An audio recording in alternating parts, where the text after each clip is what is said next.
here. You can play test the game, right? You at home. I'm looking at you.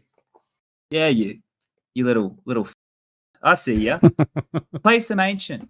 You know, you at home making a difference. If you play some Ancient and you have a couple of games and your gameplay experience contributes to the data for Valve, guess what? You'll be helping. So do something good for yourself, mate. Queue up for matchmaking. Add some fun to your space with Xtrfy, designed in Sweden with focus on quality products built on experience. You're looking at Project 4, their 4th generation of products with super cool colorways to stand out, with matching sets to satisfy with a solid B4 bungee, lightweight ergonomic M4 mouse, the K4 keyboard is fantastic, all of which are performance focused, and finish it off with colorful GP4 mouse mats that are bold in design and smooth on the surface. The retro theme in particular has got the feels. Complete your setup with Xtrfy. No regrets, guaranteed.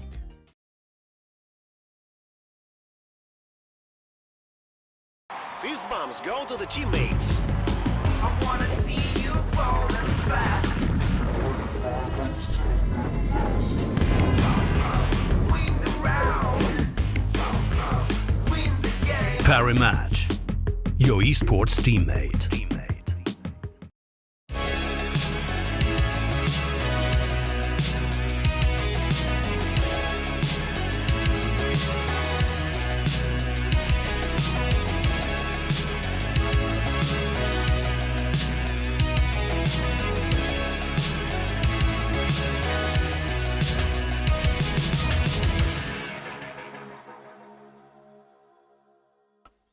Hey guys, Sponge decided to play the Star Wars intro at the start of the show because it was recorded on the 4th of May. May the 4th be with you. I can't play it. It's copyrighted. Sorry. Lucas hasn't yelled at me yet, so like that means maybe the start of the podcast will get to stay without copyright infringement. Not copyright. I've got a copy in my hands. Anyway, a long time ago, at a galaxy far, far away, we had HLTV confirmed. May the 4th, all that nonsense. We got the Star Wars stuff in there, out of there, done. All right, episode 32. It's the Star Wars special, which has nothing to do with Star Wars. It's a coincidence, right? Anyway, we're going to quickly get through what we need to get through before we can get stuck into the business end of this show here today. First and foremost, what was I saying? It's episode 32. HLTV confirmed. We covered that. That's not all 32, done. but It's not 32? What number is it? 38. Oh, shit. Where did I get 32 from? Okay, episode 38. All right. Maybe you're thinking about your age? Maybe. I did just read a thing today that said that over 30s in Malta can sign up for the COVID vaccine. So maybe they've got my age on the brain. Almost 32. Anyway, quick mention to our sponsors or of our sponsors, Xtrfy, xtrfy.com. Check them out if you need a new mouse, keyboard, all that stuff. And Parry Match, gamble responsibly. That's the sponsors of the show. On tonight's show, which is not number 32, it's number 38, we have the man behind the simulation, caster extraordinaire, Mr. Anders Blume. We'll check with him in a second. The big headlines in the Counter-Strike news. adreN, he's back into coaching Liquid. What's happened to little Momo? Of course, Ancient, it's in the competitive map pool. We'll be diving into that. First, we got to check in with the regulars. I didn't write any fun questions for today, guys. So, Lucas, you're not feeling well. Is it Corona? No, sadly not. Okay, well, it's probably a good thing you don't have it. So we'll just we'll focus on the positives here. Striker, how are you doing on this lovely Tuesday evening? Pretty good. I'm excited about the Ancient talk in particular. Okay, cool. I feel like we're just, we're all getting to know each other. We're bumping some shoulders. Prof, you've just walked into the party. What's the first thing you've noticed in the room? You have a great shirt, Sponge. Thank you. It looks like cigarettes, guys, but it says milk.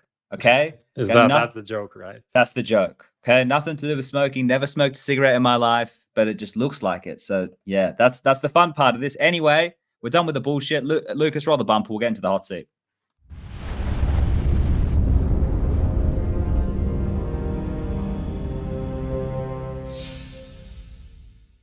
All right, we're back. And Anders bloody Blume, the man, the myth, the legend, the guy that we know for some of the I was going to say the hottest takes. They're not the hottest takes. They're not. They're the most interesting takes that I think anybody will read on the internet.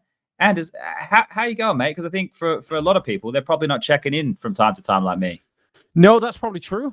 Things are working out pretty well, I would say. Yeah, I keep all the you have to realize I filter like 90% of what I actually want to like tweet out, so I only 10% actually make it to the public. So I don't know if that's good thing or a bad thing, but yeah, things are pretty good, all things considered. You know, in spite of Corona and everything else, I feel like I'm still living, so I'm all right. We got the So general. Oh, sorry, Striker, go.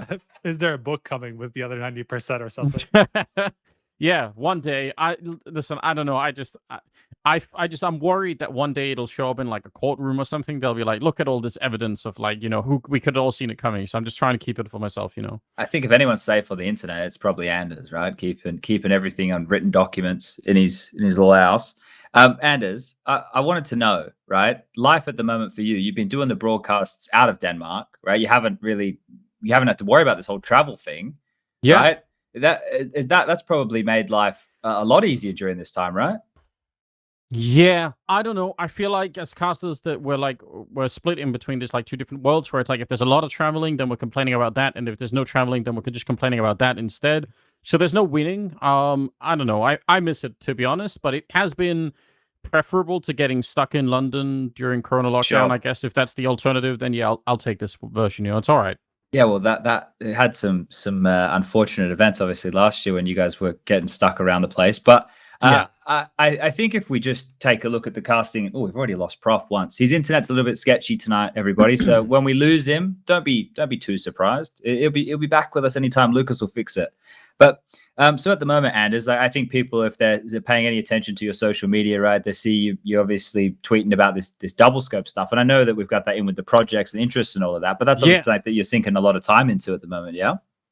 It is, yeah. That's sort of like that's part of the reason why I ended up here, because I was trying to talk Prof into helping to sort of spread the good word, and he's been trying to talk me into coming onto the show, and it was like it's like a good little mix, I thought. So yeah, we've been doing that double scope. We even have a Twitter account and like a separate YouTube account, so you all check it out. But yeah, that's been really interesting because I've had this theory for the longest time that, you know, in spite of how long Counter-Strike has been around and how good I think we are at making events in general, the content side is just heavily lacking. Like, I don't know why, but it just is. And I thought this is like a simple concept that we can all follow along. It could be like 5 minutes. We can like recap some cool games so that people can sort of get a feeling for what kind of style a team has and maybe how they won against another team.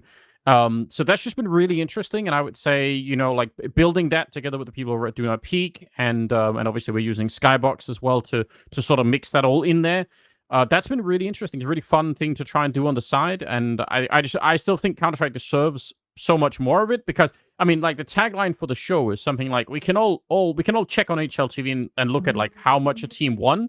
But no one ever actually remembers how they won. Like, that just always goes out the window. You know, no one can remember, like, did they win were they really aggressive on Banana? Like, what was actually going on? I thought, like, why not make a little show where we just show that? I think that could work. So that's what we're doing. We've had a lot of talks about that over the years, right? Like, there's always a conversation about, you know, how could we do this the best way? And then you have death segment, and you've only got like 3 or 4 minutes and all the points you want to get in and setting it up and everything like that. It always felt like we were a little bit short on time.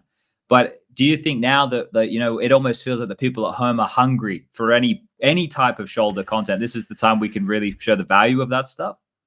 Yeah, I hope so, because this is like one of those. This is just a pillar of Counter-Strike that's really badly missing, because I don't know. I wish I could make this sexier than it is, but at the end of the day, it matters how many thousands of views something gets on the internet. And you know, we have to get above like that 100K mark on a lot of stuff in general. And we obviously have the people in Counter-Strike. It's not that there aren't enough people playing Counter-Strike or enough people interested in the esports side of it, but we don't really have a culture of people, you know, interacting with the content. And you know, that obviously sounds like you're sort of blaming the audience, and it's really easy to just turn that right around and say, well, if the people made better content, then the audience would just follow. And that could even be true. I don't know, but this is our chance to find out, at least on this little space. But I think if it's possible in the future for the Counter-Strike culture around content in general to change, then that'd be a huge plus for the game as a whole. Like, no matter who's making it, really, it'd just be cool. Sure. All right. Boys, you got anything on this? I want to circle back around and go into, obviously, the casting during COVID, because we have a year and a half now of things that happened with Anders. But anything general for him here, or we keep it moving? Why do you think that the CS content, like, as you're talking, like, if you go on YouTube and you search CSGO whatever, you'll find a lot of content with a lot of views, but it's mostly FPL highlights. It's case unboxing still. Yeah. People seem to still love that, and maybe some like match highlights here and there. I think those are the three things that have the most success, and people and like Nate King and stuff like that. But Yeah. I, like the hardcore audience, like me, I never watched those things. Almost, I feel like me and you and everyone here is almost disconnected with the casual, like semi-casual CS fan base. Like, how do you even bridge that gap in content? Like, I'm still struggling, even like with this show, what we're doing. It's like going in a good direction, but there still feels like a big chasm almost. Yeah, there are a lot of problems. One of the issues that many people before me have also pointed out, but I just only noticed it like maybe this year, is that because of the internet, we're just always competing with everyone else in the world for attention. So, you know, we're all in competition with Netflix and everything else all at the same time, and that just makes it really, really hard to capture people's attention for any amount. But especially if you want to have it for more than 10 minutes, right? Like, I think that's why a lot of those videos that you're talking about, if it's really quick, if it's like, boom, 3 minutes, like, it's even better almost if it could be just on TikTok or something. I know that's some sort of a meme, but it actually is like the power of just being able to, that's a fun, okay, I'm on to the next thing. Like, that is just so powerful. So I think that competition is part of it. Then the other problem that I don't know what to do about this, but I know in the back of my mind that this is how it works, and I just don't want to give into it, but that is, it would be better if we just made more negative content. Like, it just would be. If I make here are like the top 10 best plays of Get Right's career, it's not going to be as good as if I give you the top 10 times that he fucked up. Like, here's like, was he really as good as people remember him? Question mark with a bit of red question mark on it. Like, that's just going to be better. It just will be. And because people they'll tweet at me and they'll say, "How dare you, Anders? You're a piece of shit. Why are you saying?" And then I fight them, and then we can all like. That's just better. But unfortunately, that also lands us this really weird place. So I legitimately don't know how to solve this problem. I mean, like I said, I think part of it is probably the technology problem, because again, we're all competing with, attention from everywhere else. And the other problem is like a cultural problem. And I don't know, like there are other, like Call of Duty, I guess is like the most amazingly well-known one for, whether a team is actually even in the top 10 doesn't even matter, as long as they're just, every video is getting like 5 million views. So then it's just GG from there on out, right? I don't know how you could do that, and I don't know how it happened in Call of Duty either, but someone should definitely write a report about that. That could be interesting. We could learn something. It is one of these things, right? When you talk about competing for people's time, right? Like, and people are already spending time playing the game, then it's like trying to get them to appreciate the nuances of a game that they may or may not have already watched, right? Like, it's one of those things where we go really deep down that rabbit hole. It's even stuff like I want to do where we just loosely give people content where we're defining terminology that we use, right? Like in Everyday with Counter. Yep. Even that stuff there is like, you go to start that and you think, Jesus, this rabbit hole that you're about to go down is huge. And are people even going to pay attention to that? So it's like, it's hard to know what the trade-off is, but we don't know until people do stuff, right, Anders? No, there's another problem here, which has to do with just the way in which things work on the internet for selling. So let's say I have a crazy script that I want to pitch Netflix. Then I could write that down, 20 pages on what I think this next show should be about. And I'll go email it to them. And if it's really good, they'll call me in for a meeting. If it's really good, they'll produce like a pilot. And then a group of people will make a decision saying, yeah, we have $100 million. We're going to fund this. Boom, done. Now, people in Netflix will never say, can you tell me what the viewership for this will be? Like, that's a nonsensical question, because how would anyone know? It's not being produced yet. But on the internet and in esports, that's exactly how it works, right? If you pitch anything to people who have the funds to maybe produce it, that they're going to want to know, well, what kind of viewership has this going? So it's got no viewership. It doesn't even exist yet. So, well, then we'll just buy something that does exist, that has like a proven track record of, let's say, case opening or something else. So we have this like weird cart before the horse type situation. And I understand why I'm not trying to just blame the companies. It's obviously more interesting to buy the safe thing that will produce like a certain amount of numbers.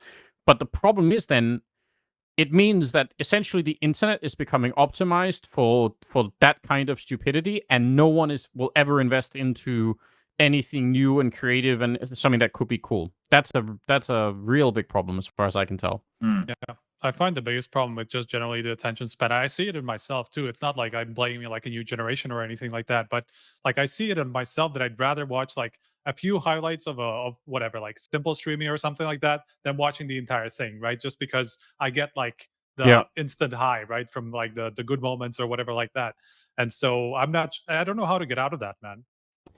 Yeah, I mean, I hope what will happen, this is sort of my dream, but just if we're using double scope as the example, is that we can sort of we can hold people by the hand a little bit in the beginning, and then once they get into understanding the format of what we're doing, then they can actually just go back and watch the previous video. So part of my dream is, I think the last video we did was on Liquid and Navi on Inferno, and now, the lineups may change and maybe a bunch of other things, but my hope is that, 20 episodes down the road, we'll actually have covered Liquid and Navi on Inferno maybe 2 or 3 more times, and then eventually what will happen is something that's way more interesting, which is that you will actually get a feeling for how that changes over time, right? So even if each video is only 5 minutes, if you my sort of dream is that if you watch enough of them in a row, that you can actually see some evolving landscape of how this really plays out.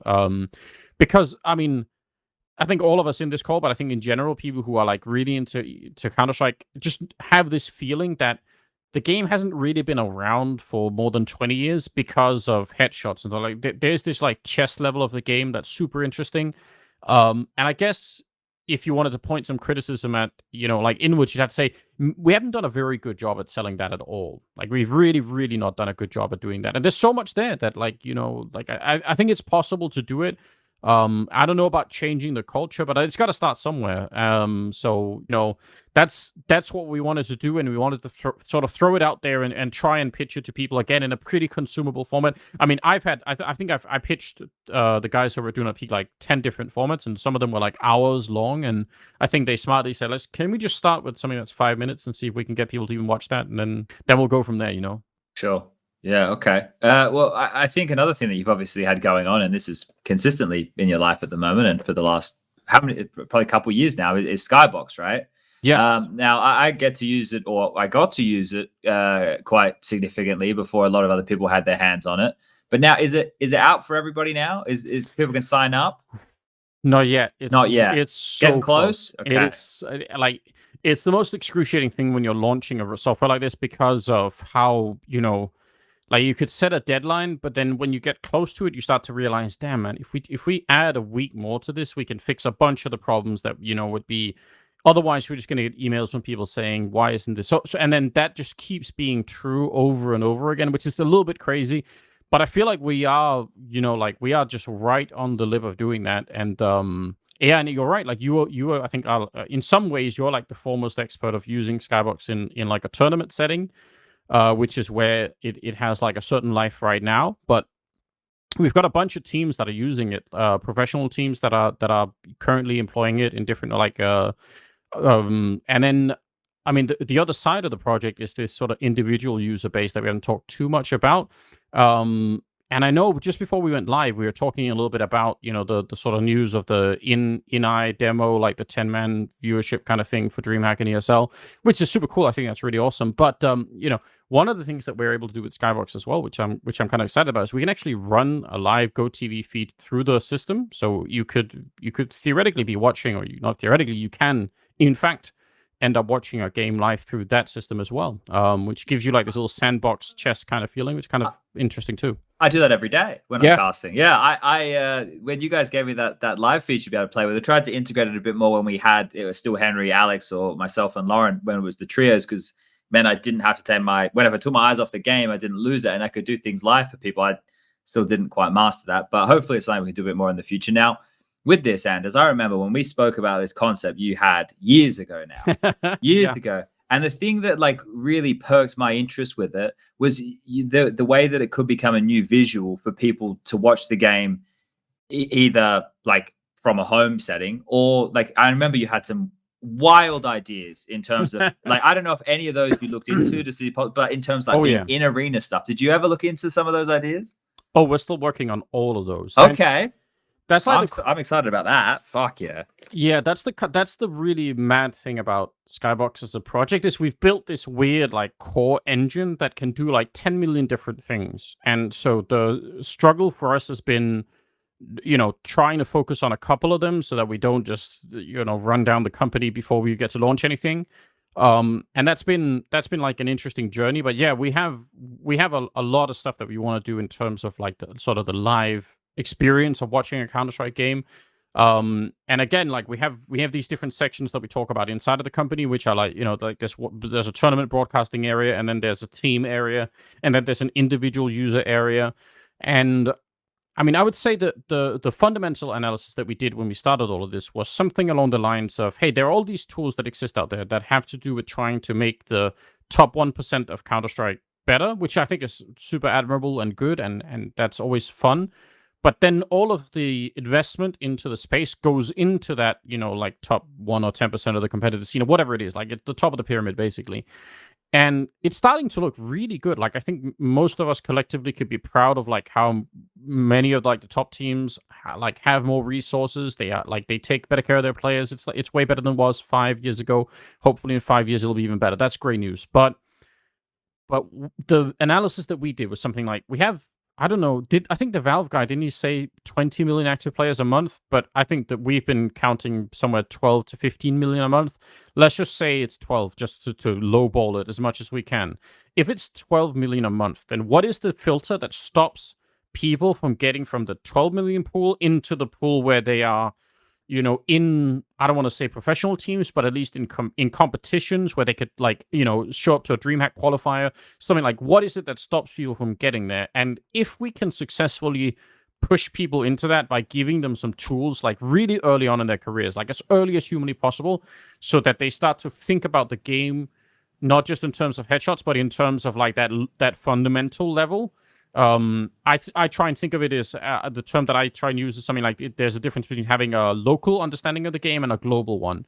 So, you could be config is my favorite example. You could be config and just be like tunnel visioned on your task in front of you. And guess what? Like if anything happens there, you're going to be a genius at it. But the problem is, right, if there's something happening on the other bomb side or in the middle, then maybe that's just not your area. And someone else will have to show up and say, hey, you just lost the guy in middle. Maybe you should rotate back. And there's like, this is what you should worry about. Or maybe you need to make these decisions. So like becoming that kind of a player, I just think the earlier that starts, the better. So my theory was, just to cap it all off, was if we can get this to as many people as possible in the like early on in their careers, then maybe we can get more people in there. And then that actually solves problems everywhere, because then suddenly teams have more players they can sell and buy, and tournaments, like it all across the system, you can just make that work. If instead of having like a strong top 20 in Counter-Strike, if you suddenly say, well, actually we care about all the players and like all the teams in the top 50 because they're just all really interesting and there's so much happening there. So that's like the inception of the project, I would say. Okay, I think like a good way to look at that, well, at least what I took from some of what you're saying, is that the thing that is the most easy for people to understand about our game, right? The fact that it's just run around and shoot people, right? I think people can relate to that. That's the easy part. Yes. The hard part is the what we all love is that chessboard that you're talking about, right? And if we can get them to love that early, then they'll see this game, hopefully, for all of its nuances, right? Yeah. I wanted to quickly, just before, Prof, you with us? Because I know you have internet problems. Yeah, I'm not having internet problems. This is a Lucas problem, like connection problem. All right. COVID. So hey, it's only you. I don't know anything about this. Well, anyway, the streams should see me now, but you guys can't. So that's the deal. Well, that works. But I wanted to ask, because here in the headings that we've got jotted down here, in terms of this last one that we're on first, mind you, projects, interests, and annoyances. What's the context for the annoyances part, Prof? Before I love this one, Anders, or you love it, Anders' way. I mean, everyone has the right to like complain a bit. I think we need to like air Are you those sure? things out. I don't know. Maybe it depends on what Anders is feeling right now. All right. What are you feeling, Anders? Oh, I always have things that I'm annoyed about. If you want to touch on those things, then yeah, we definitely can. I feel like there's always something. Well, the hot We're seat. talking about CS related stuff, not like alien and stuff like that. Start up in the politics. All right, no politics. All right, fine. So no Putin today. Oh man, I actually do have a topic that I want to talk about that is related to Counter-Strike, but I don't know how to do it without seeming like I am trying to either glorify myself or try and sort of like the only thing that I could say in my own defense is that I think this can only be known from the inside. So like you'll never get this from outside, but I've identified this like concern, I would say, in my own head about the future of like where the casting space is going, because I just have a feeling that it's trending heavily in the wrong direction, and I don't know if I'm not even sure if it's anyone's fault or if it's just because the space is still evolving in this weird fashion. But I think in the beginning of esports casting, everyone had this assumption that it would sort of move towards like a sports broadcasting model, which is to say that you eventually would join ESPN and you would never leave that network, and you would always you'd be like the ESPN network caster within your field of working. Like I don't know much about regular sports, but I know that that's how it works. Like different networks have different commentary and analysis, people, and they just kind of stay there forever. And what I'm noticing now is that, if I had to take a wild guess, I would say that someone like Gowlers, for instance, and just doing the Brazilian sort of side streams, if you had to look at the sort of success of his model versus, let's say, just what I do as an individual, like I'm happy that I can show up and be on Blast and everywhere else. I think that's amazing, and it's a huge privilege, and I'm really happy about it. But the fact is that if I instead said, oh, hold on, wait a minute, what if I could do it on my own Twitch channel and then just become sort of an influencer / caster, that actually would make it much more, certainly much more financially profitable, and it seems to be like it's at least in some senses that's what people are sort of like gravitating to. So I'm slightly worried that because the casting space is so weird and there's this like weird mix of, let's say, lack of stability and a lot of other things, and then on the other side there's this weird pressure where it's like actually maybe people don't even need like some of those streams. So I don't know. My feeling is that it's in a worse space than it's been for a long time, to be honest.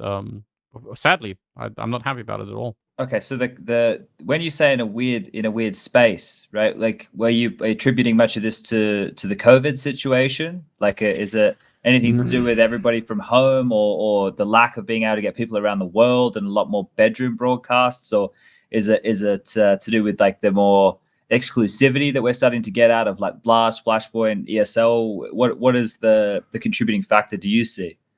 Yeah, I've been spending like the months now trying to figure that out, because if it was COVID that was the answer, then I would rather not make any big choices in my life, because I just feel like that's a mistake. Like I would hate it if I said, I'm so sick of everything, I'm gonna throw it all out, and then 3 months from now maybe things are back to normal, or maybe probably not, but at some point you say, oh shit, like I made a lot of changes and I didn't really need to. So I've been trying to figure that out just for my own selfish purposes, to like not screw my own life up in some way.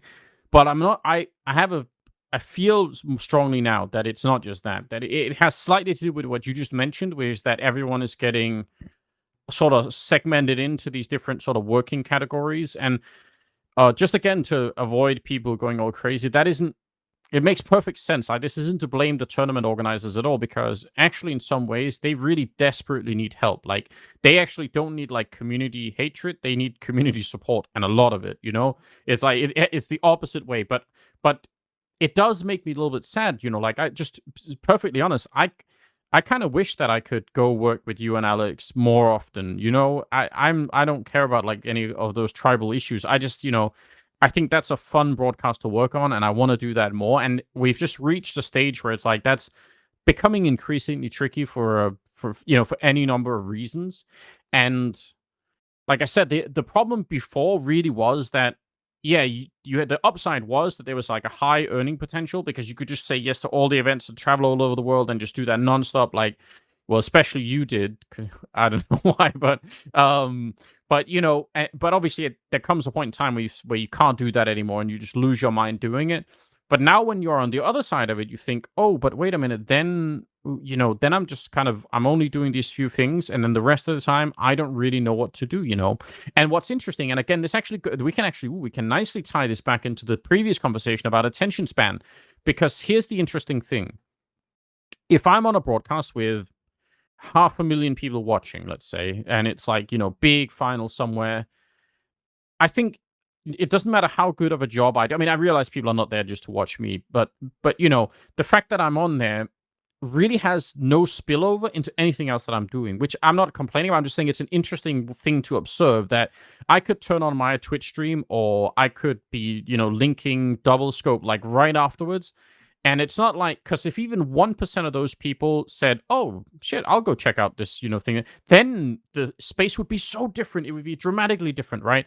Then suddenly, Chad, like you could have a 5 or 10,000, viewer active Twitch stream that could be a really solid side thing. And in fact, if you're working with ESL all the time, you could just fold that into ESL's network on Twitch, and it could be like this whole cool, like, sort of like recurring ecosystem thing. Like you could become a more powerful ally to them. The whole thing would work, but that's not how it works. So as a result, as soon as the mainstream is off, when you're, a caster or something, then that's just it. There is just nothing like, you can't take that momentum and move it anywhere.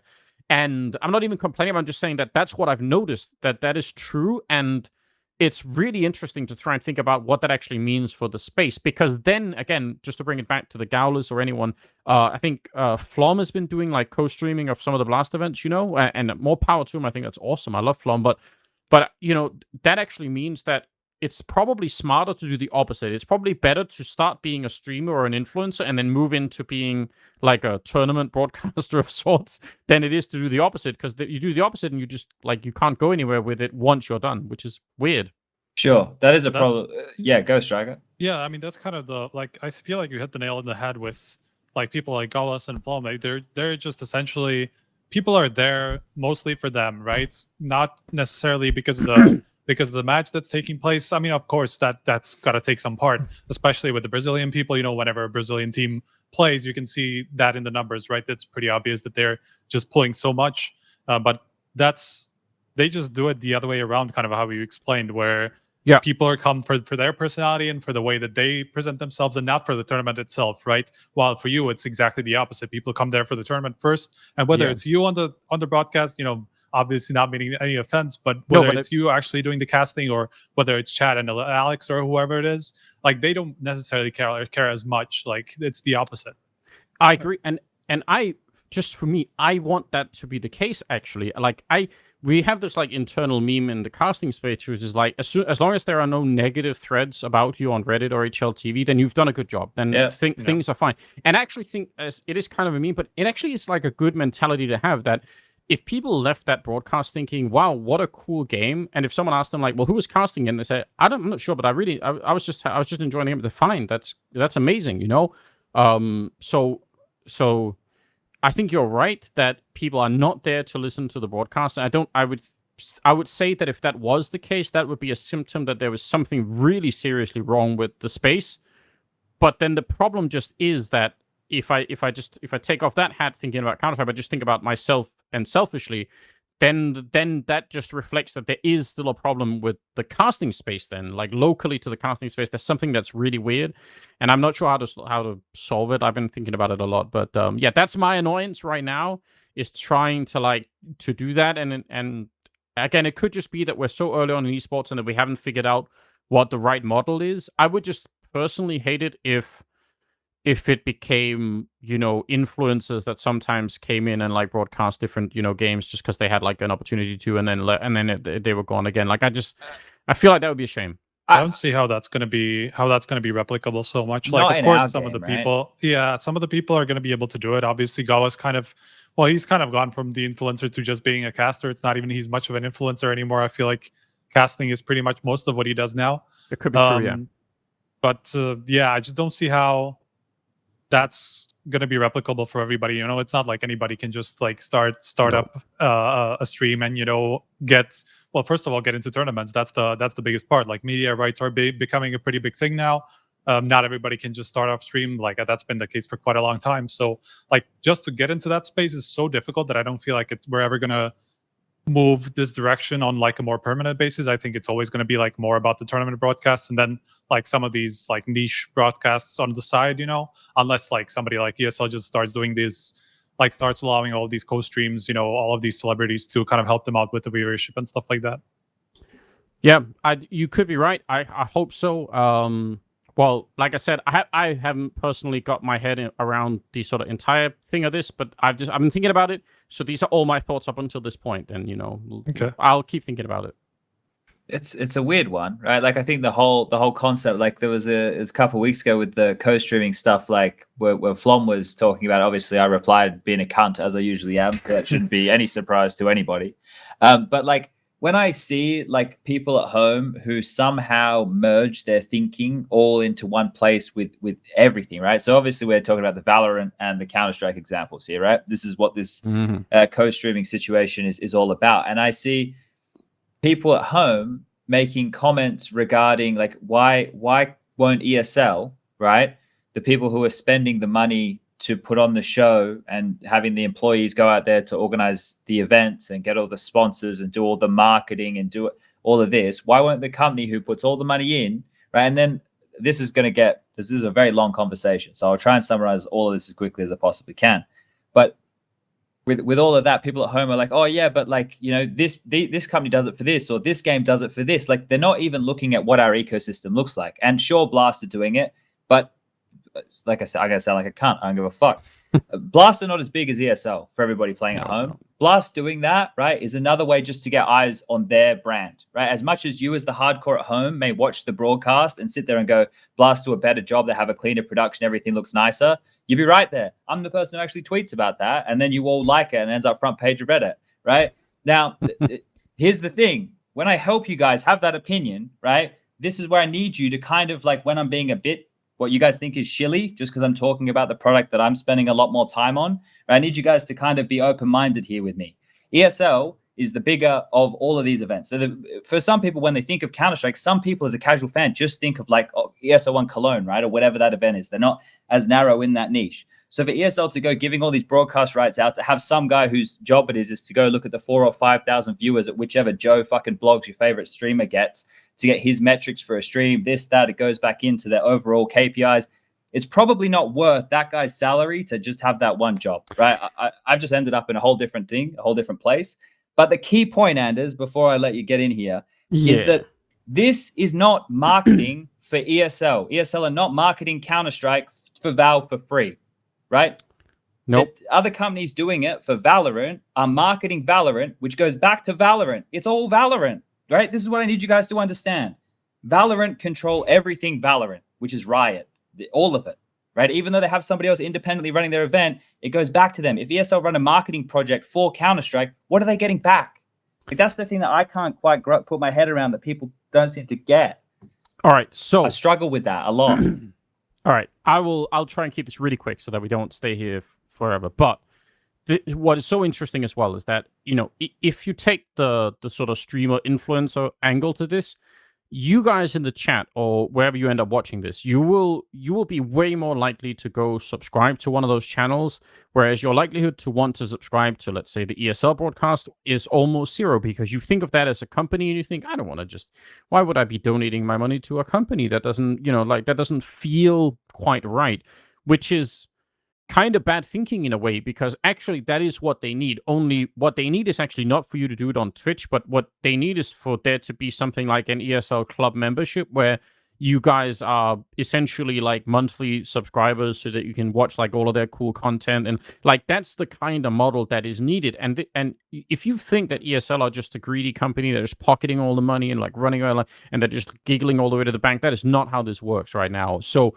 we just that is this weird bias that is built into internet streaming, which is that people are happy to support individuals that they really love and that they think are like they need their money and they're struggling and they're in their little room, and it feels like it makes sense to send some guy $5 a month because you like the content and you think like it's a real person, and you don't want to do it if it's a company, because it's a company and it's this faceless thing. But that's a real challenge to esports right now, especially if, as you said, if you're not Riot and you don't own everything. But if you're someone working in Counter-Strike, that's a huge problem to try and overcome right now. I have the solution, and it's been in front of us the last couple of weeks, guys. And I don't know why we didn't think about this sooner. Crypto. And I'm sure it's almost crypto. It's probably better than crypto, Anders, and it's not often I say that. Fucking hot tubs. Why didn't we get the hot tubs? We fucked up. This should have been in a hot tub.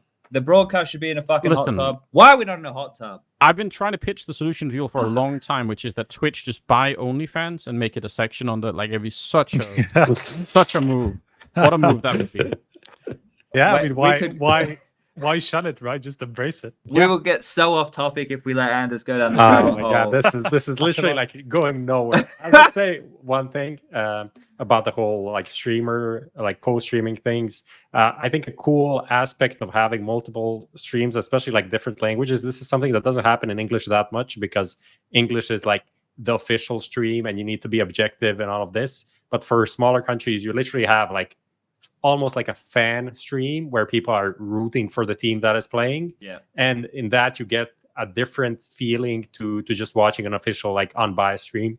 I think that's also what Gaulis kind of did well, and that's why he grew so much and also got like other people on to talk and stuff like that. But that's just total off topic, and I think we need to like move on with the show, but I'm not sure. He's good at whipping people into a frenzy. Anders, Yes. right, we're going to move forward into some recent news, but we will be back on these kind of topics very shortly. Don't you worry about that. Fantastic. All right, Lucas, roll the bumper. Let's get into the recent news, and we'll get this one cracking along. The Xtrfy M42 RGB, what a fun mouse with 5 colorways, lightweight frame at just 59 grams with the swappable backplate to suit your grip style, the sensor, the easy core, the smooth skates, and driverless control for RGB and DPI is why you should check out the M42 RGB down below. These bombs go to the teammates. I wanna see you rolling fast.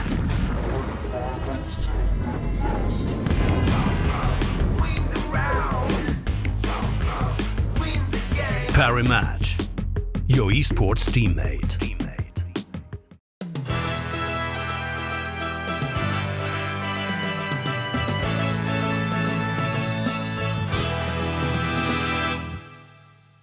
All right, we are back. Thank you for bearing with us. We're going to get straight into the recent news. Now, this broke yesterday, and I'm someone who normally talks a lot to Jason Moses O'Toole, and it still caught me off guard. He has parted ways with Liquid, or Liquid have parted ways with Moses. I don't know which way we want to frame it, but either way, he wasn't there for very long. I think, what was it, middle of the tail end, no, August, About 9 that's months, probably better. I think. Yeah, so didn't even quite make a year, didn't get a LAN, had a couple of boot camps. And he gets replaced. In the tweet, it says, "Today we say farewell to Moses. Moses, you are a rock for the team when we most needed it, an amazing communicator with the Team Liquid CS fam, and an endless source of energy for the squad. Thank you for everything you gave to us and continue giving to the CS community." Jason hasn't tweeted anything since, and I haven't checked in on him. Anders, is he still alive? He's still alive. I know. I spoke to him earlier. He was driving a car, so Okay. he was Not trying to do like a stand type thing from Eminem song, or he's all good? It was nothing like that. He Okay. was just out driving in the American country. He was fine. Yeah. So yeah, he's doing all right. He's still Okay. alive, still out there. Okay, so this here kind of caught everybody off guard. I would say. Striker, did you see this one coming? Not at all. Not at all. Like, I mean, especially with, I mean, Liquid have been up and down, but it's not like anything has pointed to like a massive change within the team. Like, we've obviously seen a couple already in the team, so it's like I didn't think something else was coming within like months of their latest changes. So yeah, 100% caught me off guard, and not sure where this came from. If there was to be a crux here, Prof, do you think it might be a 2-0 loss to Dignitas while the players looked, let's say, not very happy? What was the word you used on? You had a nice phrase. think I I googled said, it. I learned something new. Like, to- they were having a strop. Yeah, they were having a strop. That's it. Being a bit stroppy, as my mother would say.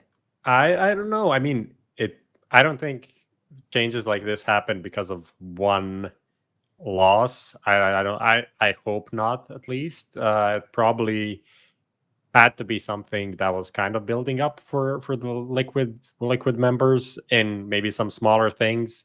And then I think you can look at this as a big issue, because if Moses was here to be the kind of the motivational energy levels guy, and that obviously wasn't good in that Dignitas match, then you can say that he's failing the primary job that he had. So maybe that's the thing. Maybe they weren't happy with some other sides, and then if he doesn't do this well, then he's not why don't we just get adreN back, right? If he can't stop us from tilting, we can just get adreN. It's going to be like the same old thing, and maybe adreN was better tactically or whatever. I think when we had Twist on the show, that was kind of the sentiment that was being said, that when they lost both Nitro and adreN at the same time, that was a big hit, like tactically to Liquid.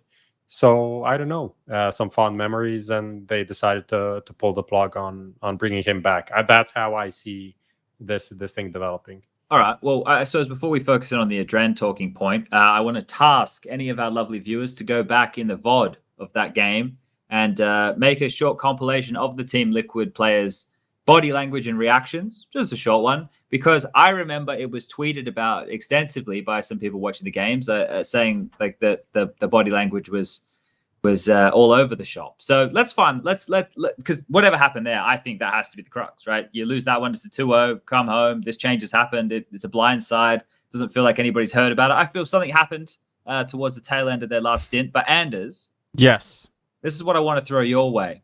Let me list you some names, my friend. In the last year, we've had Fifi, we've had Yanko come back, we've had Henry try, we've had Jason. Is it time for these fucking cunts behind the desk and on the mics just to stay in their lane, or what's going on here, mate? That's my favorite criticism, is when people start to type out stuff like, what do these guys even know about? Like, when you're talking about all the people that are themselves like former professional. Like, I don't know. I feel like that criticism would be so justified if I went and did it. Like, if I became like then you guys have license fully. If I dip in and out again, you could of course laugh at me and say like, why would you even think that would be relevant? But I feel like I don't understand how people are pointing their fingers at specifically the people you just mentioned, like, who actually have that background. That seems like it's a little bit crazy to me. But I will say this, I mean, like, remember one of the really big selling points when Astralis was sort of like founded and they wanted to, like, this whole professionalization of like running a team all over. One of the things that they really highlighted in all of their PR stuff was the fact that Sonic had like full control over the team, as in if people wanted to get we're going to get benched, then he could just do it. And, like, the players were essentially cut out of that decision making. He was sort of running the team from like an admin point of view. There was a lot of conversation around that, and I guess you can make arguments both ways, but I think one of the issues still in a lot of teams is that all of the power is still with the players, just 100%, right? And I don't know, I feel like if you have to take up that coaching role, you have to think about, can I do the coaching thing? Can I do like can I add something tactically? Do I have like a good vision for where this team could go with the players that we have right now? And you have to sort of do all those things, and then you also have to essentially be a politician, that you have to mediate between all of the players, stay on everyone's good side, play some sort of like incredible 5D chess game where you have to like this guy I have to talk to in a certain way, but this other guy I could do something different, and then everyone is like happy all the way. Because again, it's not going to be a question of whether or not the management will want to keep you. It'll be a question at the end of the day about whether or not the players will want to. And I think, I'm not sure that's always conducive to like the best environment, to be honest, and not even just from a coaching point of view, just in teams in general. So I don't know how I feel about it, but I think that's certainly part of the problem just in general in some of these teams, But yeah. I think that comes back to the fact that no coach, maybe apart from like literally the only example that you just said there with Sonic, no coach has the sort of authority to just step in and be Sonic, right? Maybe, something like that. True, sure. He's another one of those examples, but there are just very few people, especially considering that they came into their teams later on than most of their players, like was the case with Moses. Obviously, like the core of the team was existing for quite a long time. So obviously they're going to have, like, if they didn't have the coach, call the shots before, it's going to be the core calling the shots, whether you have a new coach or not. Like, it would have to come down to the organization saying, okay, this is the new guy who's just like 100% in charge of you, right? But like the players aren't going to be fine with that. Just like a new guy coming into the team, you're not even sure if he's qualified for the job or not. You just kind of like thrown into that situation. So like until we start getting like GMs like Henry, obviously didn't work out, but like that's the example that I'm going to use. A guy like Henry just coming in to create the team, and from the start it being this, where okay, I'm in charge of the team and you players are just my underlings or whatever you want to call it. Until that happens more consistently, like we're never going to get into the position where coaches are going to have full control. Okay, so that I think that is the lesson, Chad. When it's your turn, don't sign the contract unless the management of the team just gives you full control. Like you can hire and fire anyone. The players will never be able to say anything. Like you just don't do it, and you make sure they have to pay you a salary for like 3 years, no matter what. Like even if they fire you, that's the lesson here. Just in case, like when you come in, just fire everyone, or at least 4 out of 5 players. Yeah. Keep everyone on their toes. Yeah, I think I'll reconsider going down that whole route for a little while longer. I think. Let's look at the flip side of this coin. Prof, you were already talking about adreN coming in and maybe that being more what the team's looking for now. Just quickly around the room. Actually, fuck around the room. We'll just go with you, Striker, on this one. With the adreN reintroduction, are we expecting any wild changes here out of the team? Do we think it's just going to magically solve whatever problems they're having? I don't think so. Okay. I really don't. It just seems like one of those typical reunions where people think, okay, what we had was actually much better than what we have now, but there was a reason why you parted ways in the first place. You know, why you were looking for somebody else in the first place, and I'm not sure if that's changed. Obviously, you know, adreN might have learned some stuff in the meantime. Like it's been a year since he left the team, so maybe he's just rethought some stuff. He's going to approach the team a little bit differently. Who knows? But he still said something along the lines of like, I'm more of a tactical, analytical coach in that announcement. So it doesn't seem like he's going to be like vastly different compared to what he used to be. So it really does seem like one of those things to me. But this is a bit fallen though, right? Yeah, it is also a big ego boost for adreN. I just like that they're coming back. Yeah, the girlfriend coming back. It's like, you know, all of those things I complained about, like you not being enough, like not enough energy in the bedroom, right? Obviously, all of that doesn't matter anymore. You're great. You're the best. I love you stable. Again. Yeah. Good paycheck. Yeah. Thank you. Please go. I think you've like meshed two things together. What's going on in your bedroom? Like, there we go. And a girlfriend. My I don't know what's going on there. Go. I mean, bad in the bedroom, good paycheck, set for life. That's it. It all works. They made a lot of money when adreN was there last time. They even won the Intel Grand Slam, so maybe they can do it again. All right, more coach news. HUNDEN, he's returned. Now, we all know he didn't go anywhere in the first place. He was just under a ban for cheating, right? We want to make sure that's clear for everybody at home. Sure. So now that we've made that clear for everybody at home, knowing that's the case, Anders, would you throw a billboard up in Copenhagen letting everybody know that the cheating coach is now back and everything's fine? Was that real or Photoshop? Glaive did it. Glaive did it on his story. That's how I thought it was real. So I don't know. You're from Denmark, Anders. Was it real? I mean, it is a small country, but I couldn't see it from my house. Okay. I wondered if it was a Photoshop as well, to be honest. I feel like just from like a pure PR perspective, maybe that's not what you want to do. But there's a part of me that almost admires it a little bit. I'm like, you know what? Like, it's also a cool test to see, are people okay with this? And seems like they are, you know? And Heroic are like, what, number 2 in the world? And I guess it's just all fine. So yeah, I don't know. Probably not the route that I would have gone, but I can kind of respect it, you know? Look, I think like sitting out the suspension, you know, just keeping your head down, right? Just getting on with it. And then it just happens. It just naturally happens. I don't want to know that HUNDEN's ban has expired for being sanctioned by ESIC for cheating. What I want to see is, HUNDEN's back. How long's he been back? Oh, okay, cool. That's what I want. I don't want the fireworks going off. I don't want bringing out the parade. I've got the fucking scene from Aladdin coming there. They've on the elephant. We don't want that. Why do we want that? That seems like the wrong angle to go at the moment, right? Just slot him back in nice and quietly, you know, maybe a little news thing about it, you know, and we get on with it. What do you think, Striker? Do you think this was an okay approach? Should they have tamed it a little bit? Honestly, I mean, I'm up for honesty. So like, I'm 100% for this. I think I just respect the fact that they weren't afraid to do it the way that they did it, because they were just excited about having him back, right? The fact that they said it publicly, that's great for me. Like, good for them, honestly. Like, the less PR we have in this world, I think that's the better. So okay, like, I'm all for this. All right, Prof, what do you take here? Because now he is back, right? They were functioning pretty damn well with him on the sidelines per se. What do you feel with this whole move now that he gets to have that input live? Because we all know that HUNDEN, in terms of a counter-attack mind, he's fantastic. Like, it's not actually something I thought about, but now that you put it into perspective, like, this team has been so good, so very good with this like latest roster change. last year as well when Hunden was banned until that like late year kind of dip. This could be insane. Like having Hunden live, especially during the online era. When we go to LAN, not that much. I don't think that's going to be like that big of a difference. But now when he can chip in at any point with like a call or something, that should just like make it a lot easier even on Cadian to focus more on fragging, not have to do that much preparation, because during the game at any point Hunden can just like remind them of things that they went over before.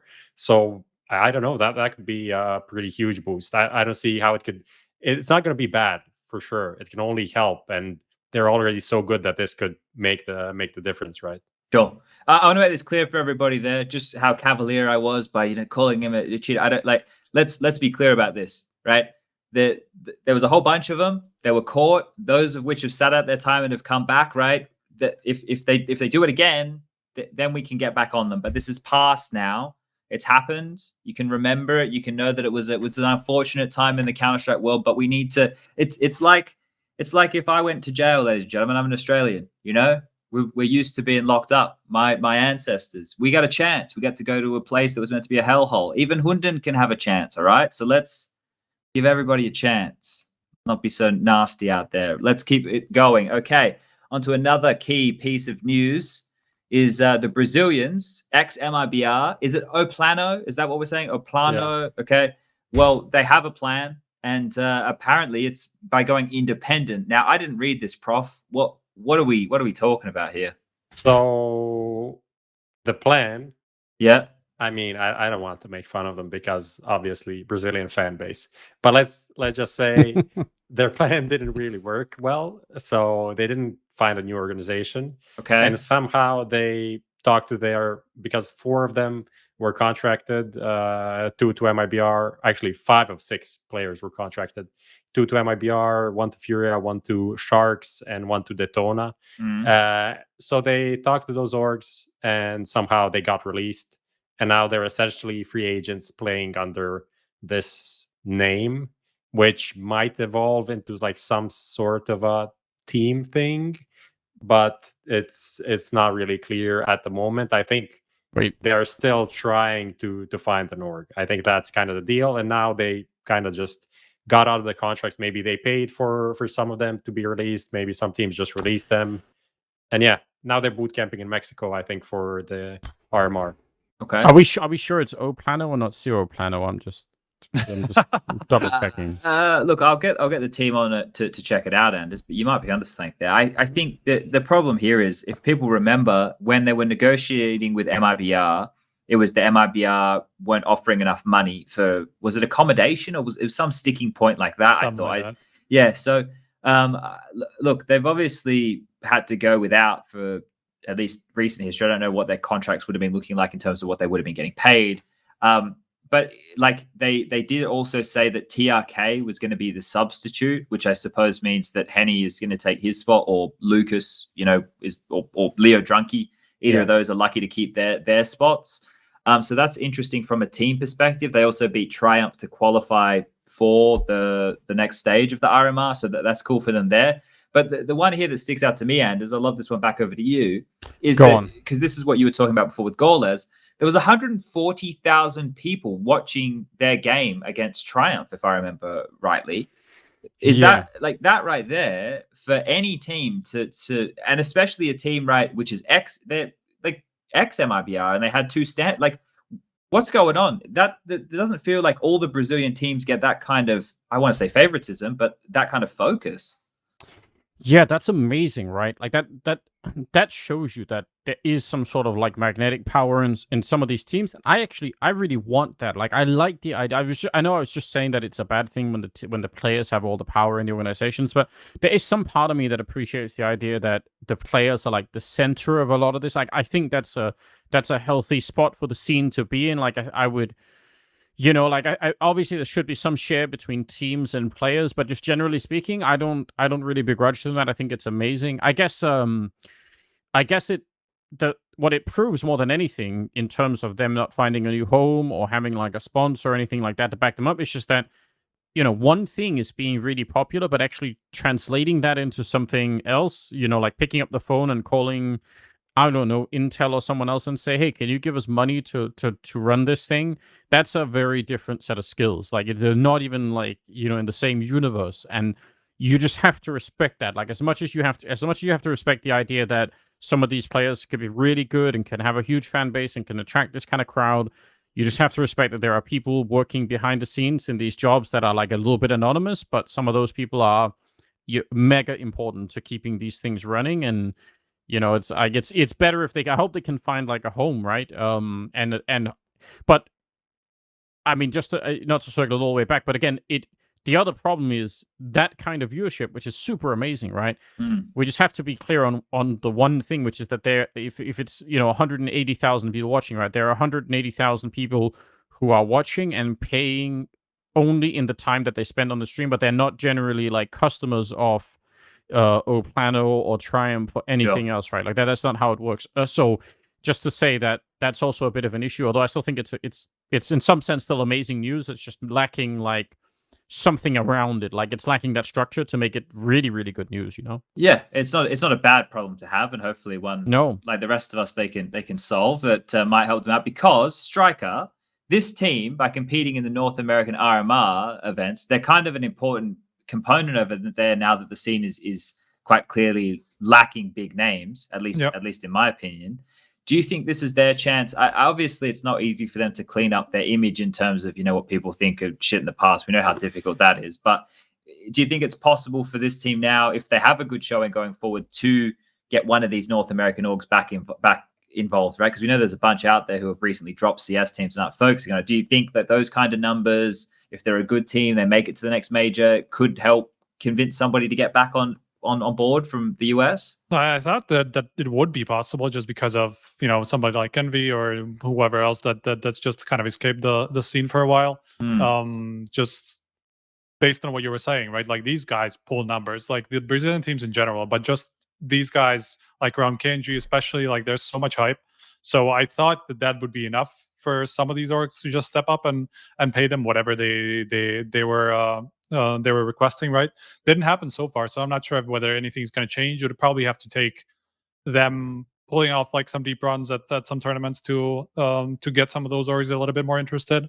Because so far, this is not a team that's actually doing very well in the rankings or anything like that. They haven't even played much, so like, unless they win this RMR tournament or something like that, or just do well at it at least, like, it's probably going to be pretty difficult anyway. Okay. Yeah, I think also like a worrying thing for them, if I'm not mistaken, is that this is the only thing that they plan to play. Like, their plan now is just to the plan is to play the RMR to qualify for it, and then if they don't get signed, they're essentially going back to Brazil. That's how I understood it. Okay. So that is kind of the problematic part. You can't really stay in Brazil and be relevant internationally. So if they don't do well here, that's going to be a difficult thing. And also, they would have played the Brazilian RMR, but they were too late to apply. They couldn't get out of their contracts in time for that, and that RMR started a bit earlier. Right? Okay. All right. Cool. Well, we got one more little bit here to dig into for the recent news. Just one thing that I kind of thought about, just to close this out, is like, obviously, if they do well at this RMR tournament, like that's gonna go a long way in terms of their qualification for the major, which is a fucking huge deal to a lot of these organizations. Organizations, because of the stickers and stuff like that. That's always been a big pulling factor when it came to a lot of these organizations entering the space. So if they make a good start, I think there's going to be a pretty good chance. There's an obvious team organization that should pick them up. Sponge, I see you're smiling. You know who's it going to be, right? Yeah, 100 Thieves. Obviously. They might not even get to another major yet again and get stickers for the third time. So that would be a lovely little turn of fate right there, wouldn't it? I mean, especially when KNG was the reason why they released that team in the first place. Yeah, that right there would be interesting. Okay. Quickly, this MBK to play for Double Pony news. Now, we knew that he was playing with those boys, and last time, Prof, I think we said they were kind of just fucking around, didn't we? Yeah, and then I corrected you were myself. Corrected, yes. I was corrected. Obviously, not just fucking around. They are kind of serious. Yeah, the only thing that was the issue was that NBK was not really a permanent fixture in the team. They had Jax originally, and that team was like supposed to stay together. And then the G2 call up for Jax came. Yep. So then they got NBK to come in and play, still like tied to OG, obviously. And from how I see the situation, NBK is looking for like a top tier project still. Not saying that these guys can't make it to like top 20, top 30, whatever, because their trajectory has been good. But still, it's NBK. He is someone that I think still thinks he can do like a top 5 team potentially. So yeah, they managed to qualify, and it's a very weird situation with all of these conflicts of interest talk and being tied to a different organization that is also playing the tournament.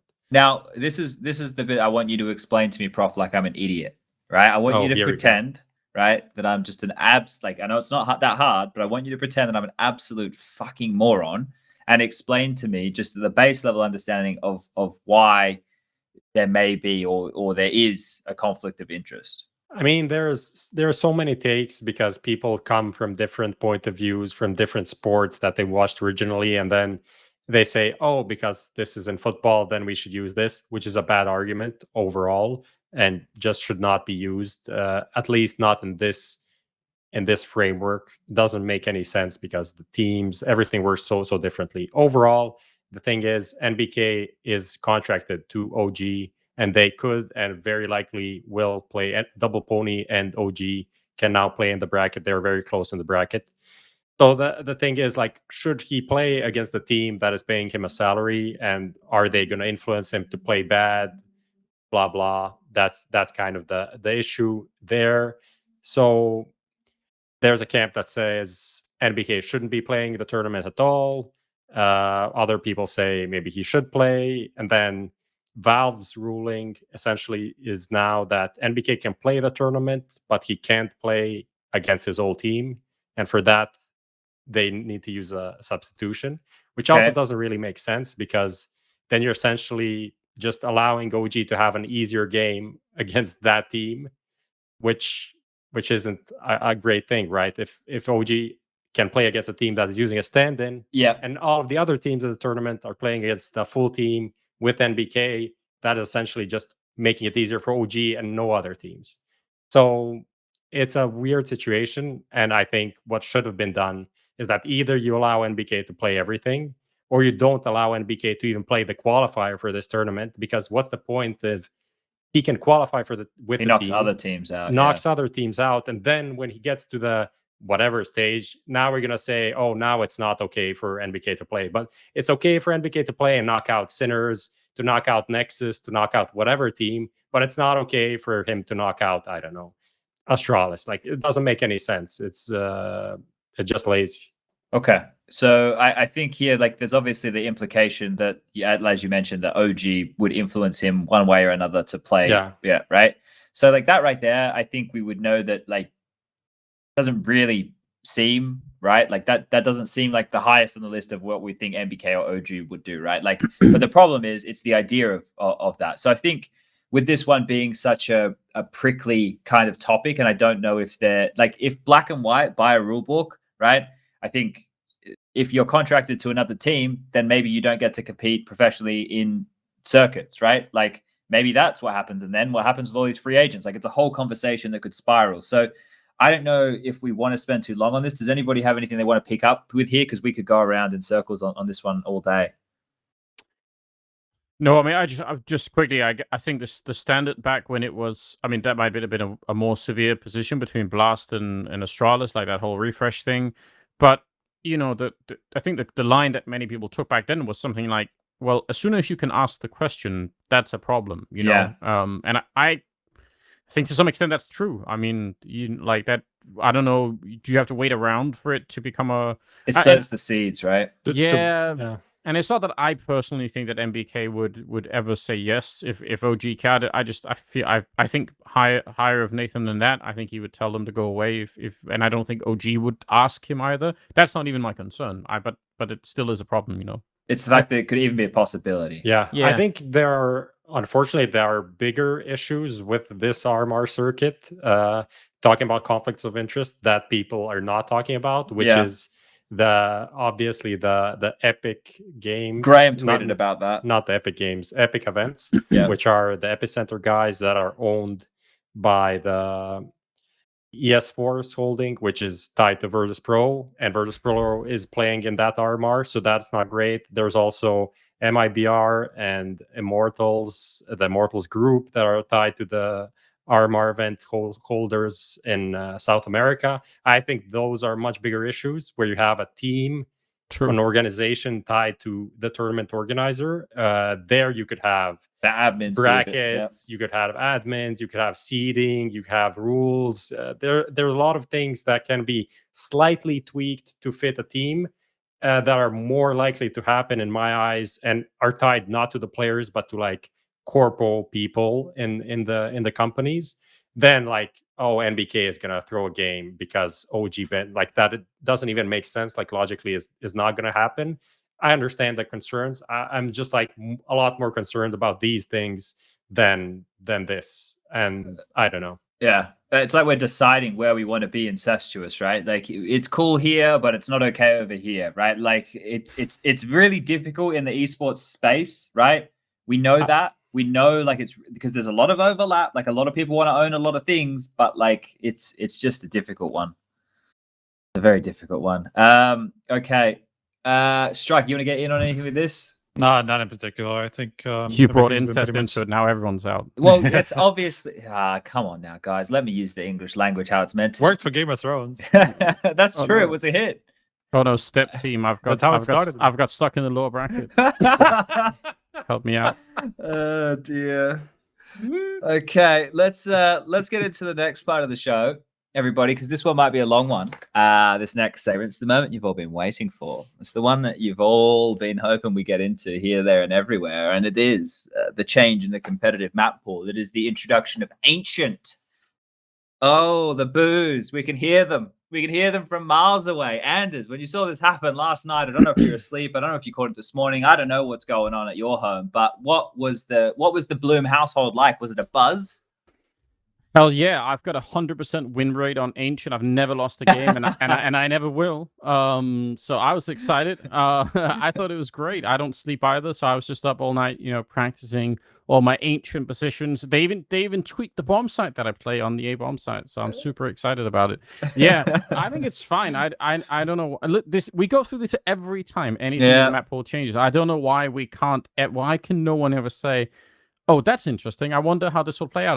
I'll just wait and see, It's kind of crazy. And I say that as someone, I really love Train. I think if I had to pick like some of the maps I love the most, I think probably still Nuke is my sort of the map that I like the most, but I think Train is probably up there in like second or third place for me. So I'm not happy to see Train go, although I will say that I can think of plenty of ways that you could change some things around Train that would be fine. I think there are some areas of Train I think have become maybe a little bit kind of boring, or I don't know. So I'm not even like that concerned about that. I don't know why people are so mad. I really don't. I just think it's going to be fun. Sure. Now, before we dig into too many of these little details here, let's do the initial reactions. Striker, what did you catch it live last night, or were you more of this morning waking up to the news? No, I saw it last night already, so I kind of I got the main hit because I saw everybody's response. Personally, I didn't really know the map, and I didn't get to go around it until today. So, like at the time, I didn't really know what to think about it. I was just thinking about how Train has been one of the least played maps, so I didn't really care too much about it in general. Just because, it's quite rare that you actually see the map played until you get into like some of these specific teams playing it quite consistently. So I don't really feel strongly about it going out too much because it's never been like a favorite map of mine or anything like that. The only thing that I will say, which kind of has something to do with the layout that Ancient has, we've kind of lost a relatively complicated map in favor of a very simple one, I think, in my eyes. Sure. So we've gotten like another like a Dust 2 cache style map and lost something like, along the lines of a nuke or like the Train is, or like an overpass, like some of these a little bit more nuanced, complicated maps with like, double level layouts and stuff like that. So that's the only thing that I kind of thought at the time. Okay, well, we have a lot here that we can unpack Prof. Now, I don't even quite know where to start. Do we want to start? Let's start with the extremes, and then we'll work our way back. So the tweet that I made today, which got a lot of traction, because people like just the headline. The headline's a nice headline. Obviously has been taken by a lot of people who are just like, oh, the map doesn't play very well for me because my PC's 17 years old. Or people are like, oh, the layout's not very good. Or, well, it's green. I don't know how I feel about this. Those people have confused with what I was saying with the fearmongers who like to talk about CSGO now being dead because Fucking poor people. Yeah, because Valve added a new map to the map pool that they're basically inviting people to go to Valorant. That's more of the direction of my tweet. So, Prof, when you saw the because I know that you had an interesting take on some of these people's opinions as well. Yeah, these extreme opinions. Do you think the people, some of which have okay followings and are people who get listened to when leaks are happening or for certain information? Do you think that these people have any idea of how much weight their opinion may hold on just the general community, or are they just that brain damaged? I don't know if I'd go there. Leading question. Yeah, it's the best kind, Anders. kind of a loaded one there at the end. That's the classic thing. Like you don't even listen to the end of the question. You're already starting to think about like your reply. You did that with Twists. Yeah. He caught it. I think they kind of gloss over that part, like their influence on other people, or just don't consider it. I mean, I don't really either. I think at this point that people actually consider my opinion as like valuable, which is still ridiculous. I just like wake up and tweet shit, and I think that's what they Most do as people well. do, yeah. Right. So I don't really take it like against them personally at all, but it's just annoying, like this framing, like what Anders just said. Like Train was one of my favorite maps. Sad to lose it, but it's like, you understand it's a cycle. Some maps will go out, others won't, and you can easily see why Train was removed, even if it is your favorite map, and even if you play it every day and you never play Mirage and it's your permaban. But it's not even the case for 99% of the people. And people, doesn't matter what they say on Twitter, they don't actually think what they're saying. Like, all of them are playing Mirage and Dust 2, and then they're on Twitter like, I remove Dust 2, I remove Mirage. Like, why would it be removed? Like, it doesn't make, I mean, it makes sense from a staleness perspective, and Mirage has been there visually. Okay, you can go on that aspect, but you can also go and see that Train is one of the least played maps in matchmaking. On ESA, it's not on face, it's not that bad, I feel like, but it's like lowest, like bottom 3 out of the 7 or 8 maps that they have there. In the pro scene, it's one of the least played maps, aside from Vertigo as well, but Vertigo is the newest map, so it will take time and it's not going to be removed. So you can see how it absolutely makes sense that Train is going to be removed. It makes sense. So maybe you don't agree with it, but you can't just go and say outrageous things like, this is the reason to move to Valorant. It's like, literally, that is the game that is adding new maps all the time, and this is a new map, and it's not even a new map. It's been in the game for like 6 months. Yeah, something like that. Yeah. So when it came out, I also went into it, and I saw, you see the Aztec vibe, and you start thinking like, it's not, obviously not Aztec, because Aztec's layout was horrible for like actual competitive play. You needed to do something fresh, and when that was added, you could start thinking, this is probably what Valve wants in the game next. Like, it kind of makes sense. And then you walk around the map, and it's like a pretty default layout. It's nothing insane there. Maybe it's cluttery, maybe it's too green, but you can see that it can work as a competitive map. And then what the fuck are the alternatives? Do you want cash? Like, no disrespect to people that did the remake. It looks nice, but the layout, I think, for CS nowadays would absolutely suck. It's so small. Tees would have a field day on it. I think it would be like the most T-sided map in the pool by far, and that would just suck for CS. Like, CSGO T-sided maps are kind of shit to watch. What do we have? Tuscan, maybe, that isn't like even half finished, and it isn't in the game. It's not going to go into the map pool. What else do we have? Cobblestone, which everyone that played, actually, this version says that it sucks. So what are the options? Yeah, and this is the thing. This is the point here that I think is the main one, because a lot of people, right? And this is what everybody at home is doing when they are making the statement. Why did they remove Train? Why didn't they remove this map here? They should have added this map here. You can put whatever map you want. I don't care if you're saying any of the maps in the pool. I don't care if you're making up a fucking fictitious map name. You can do it with all of them. What you were doing there is sitting in your little playpen, right? And your little playpen is this beautiful little area, and you got all these toys around you, right? And you got all these lovely toys around you, but they get a little bit old. You get fed up of playing with these toys. So what you start doing is you start crying, you're moaning, you're screaming, you're throwing your toys out of your little playpen area. So then mummy and daddy, they come over and they go, here's a new toy, but they took away a couple of the old ones because they're a bit broken, they weren't looking so good. And then you cunts have the audacity to sit there and go, this isn't the fucking toy I wanted. But at no point did you ever build a case for a new toy. You weren't playing with the doll more than the house so that they could see, maybe we want more with the doll. There's this fucking stats that Leadify did, right? Which is what Prof is referencing. There's showing that people, which was just the Leadify statistics taken in April, 2 million games or whatever. I think it was 0.55% of people played Ancient in the month of April at all in scrimmage. That percentage of people played it, right? So then we come on to the next problem.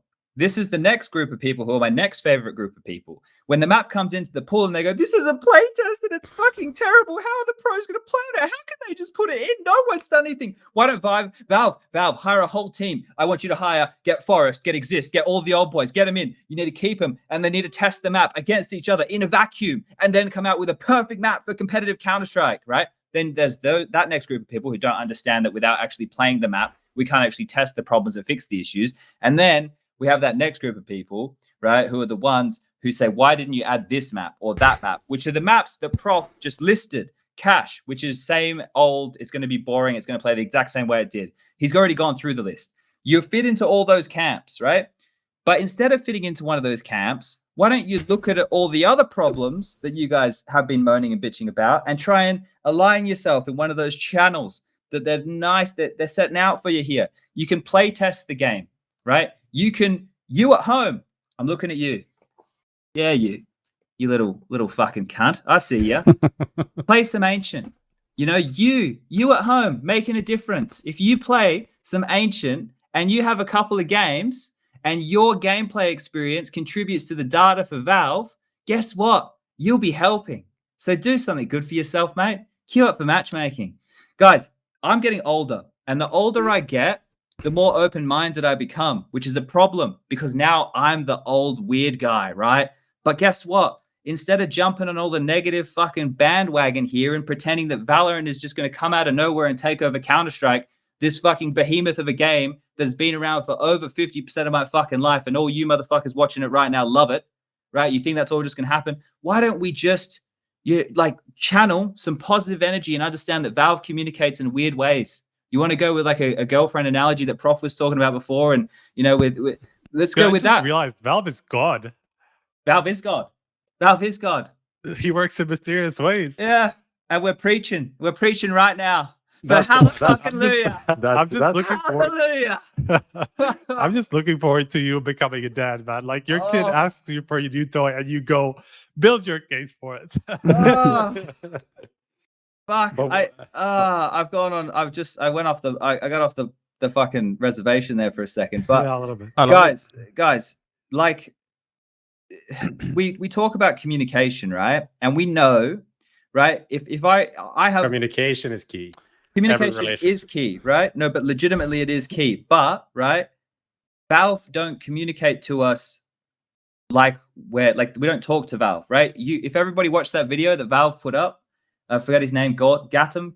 I apologize. I met him before. I seem like such a cunt.